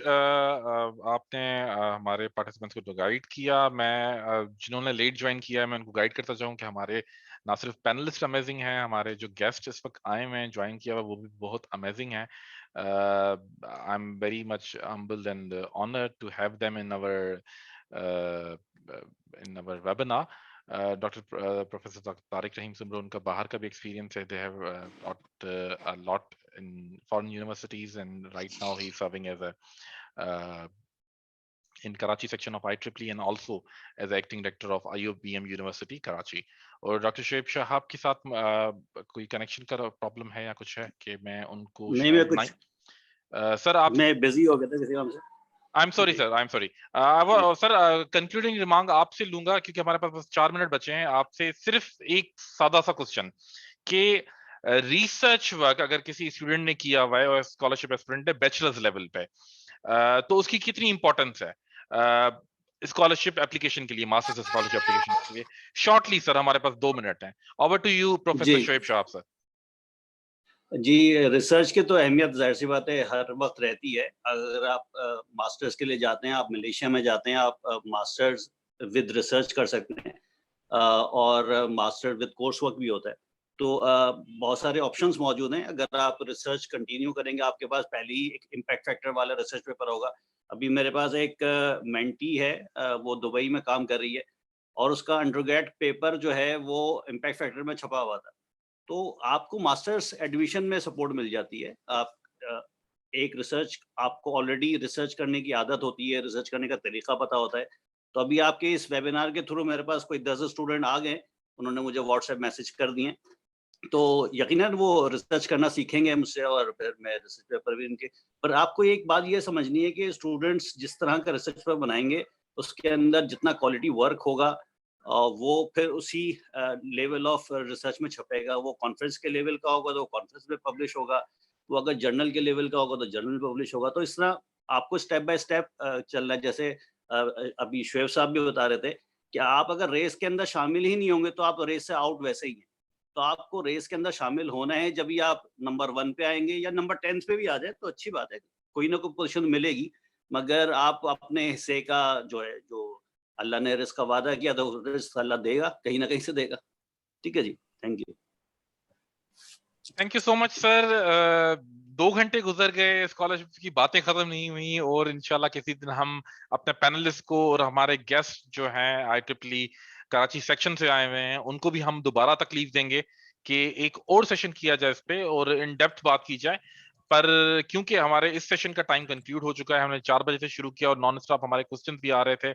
Thanks you so much to our panelist कि उन्होंने अपनी अपनी बिजी लाइफ से टाइम निकाला। और इस वक्त टाइम जोन भी डिफरेंट है, मैं पागल हो गया था ये सारी चीजें देख के कि यार किसको किस तरह मैनेज करना है। और thank you so much for the panelist कि मोहम्मद शुएब ने हमें आयरलैंड से ज्वाइन किया है। शुएब भाई, thank you so much and I would like to share my screen and share token of appreciation to our panelist कि मैं अपनी स्क्रीन शेयर कर रहा हूँ। एडवांस शेयरिंग ऑप्शन, शेयर मैं स्क्रीन कर रहा हूँ, स्क्रीन शेयर कर रहा हूँ। ठीक है जी, शेयर। और ये शुएब साहब का सर्टिफिकेट है। शुएब भाई, आप देख पा रहे हैं हाँ आपका जी, अप्रिसिएशन सर्टिफिकेट? मैं आपको इंशाल्लाह ईमेल भी कर दूंगा और व्हाट्सएप भी कर दूंगा। Later on our participation certificate to Ahmad भाई। अहमद भाई, here is your certificate, are you able to see it? Sorry, मैंने शायद आपको अनम्यूट नहीं किया। Thank you, Ji. Thank you. I can see. Thank you so much for joining us here. Mahgul, last but not the least, our third panelist. Mahgul, thank you so much for joining us from the Ireland. Sorry, Budapest. मैं Ireland और Budapest में confuse कर रहा हूँ. Thank you so much for joining us today, guys. It was a wonderful session. और हमारी audience के लिए भी कि जिन्होंने ज्वाइन किया, इस सेशन को इंटरेक्टिव बनाया और बड़े अच्छे क्वेश्चन किए। हम सबकी लर्निंग हुई है। ऑब्वियसली हमने एक दूसरे से कुछ ना कुछ सीखा होगा। जिन लोगों को पार्टिसिपेशन सर्टिफिकेट चाहिए वो हमारे जो व्हाट्सएप पे ग्रुप है उसमें मैसेज करते हैं, अपना IEEE नंबर मैसेज करते हैं, तो उनको पार्टिसिपेशन सर्टिफिकेट दे दिया जाएगा व्हाट्सएप पे और ईमेल पे भी। Thank you so much guys. अल्लाह हाफिज। इंशाल्लाह एक और हम इस तरह का एक प्रोग्राम करेंगे, सेशन करेंगे और आप सबको हम इनवाइट करेंगे। थैंक यू जी। अल्लाह हाफिज एवरीवन। अल्लाह हाफिज।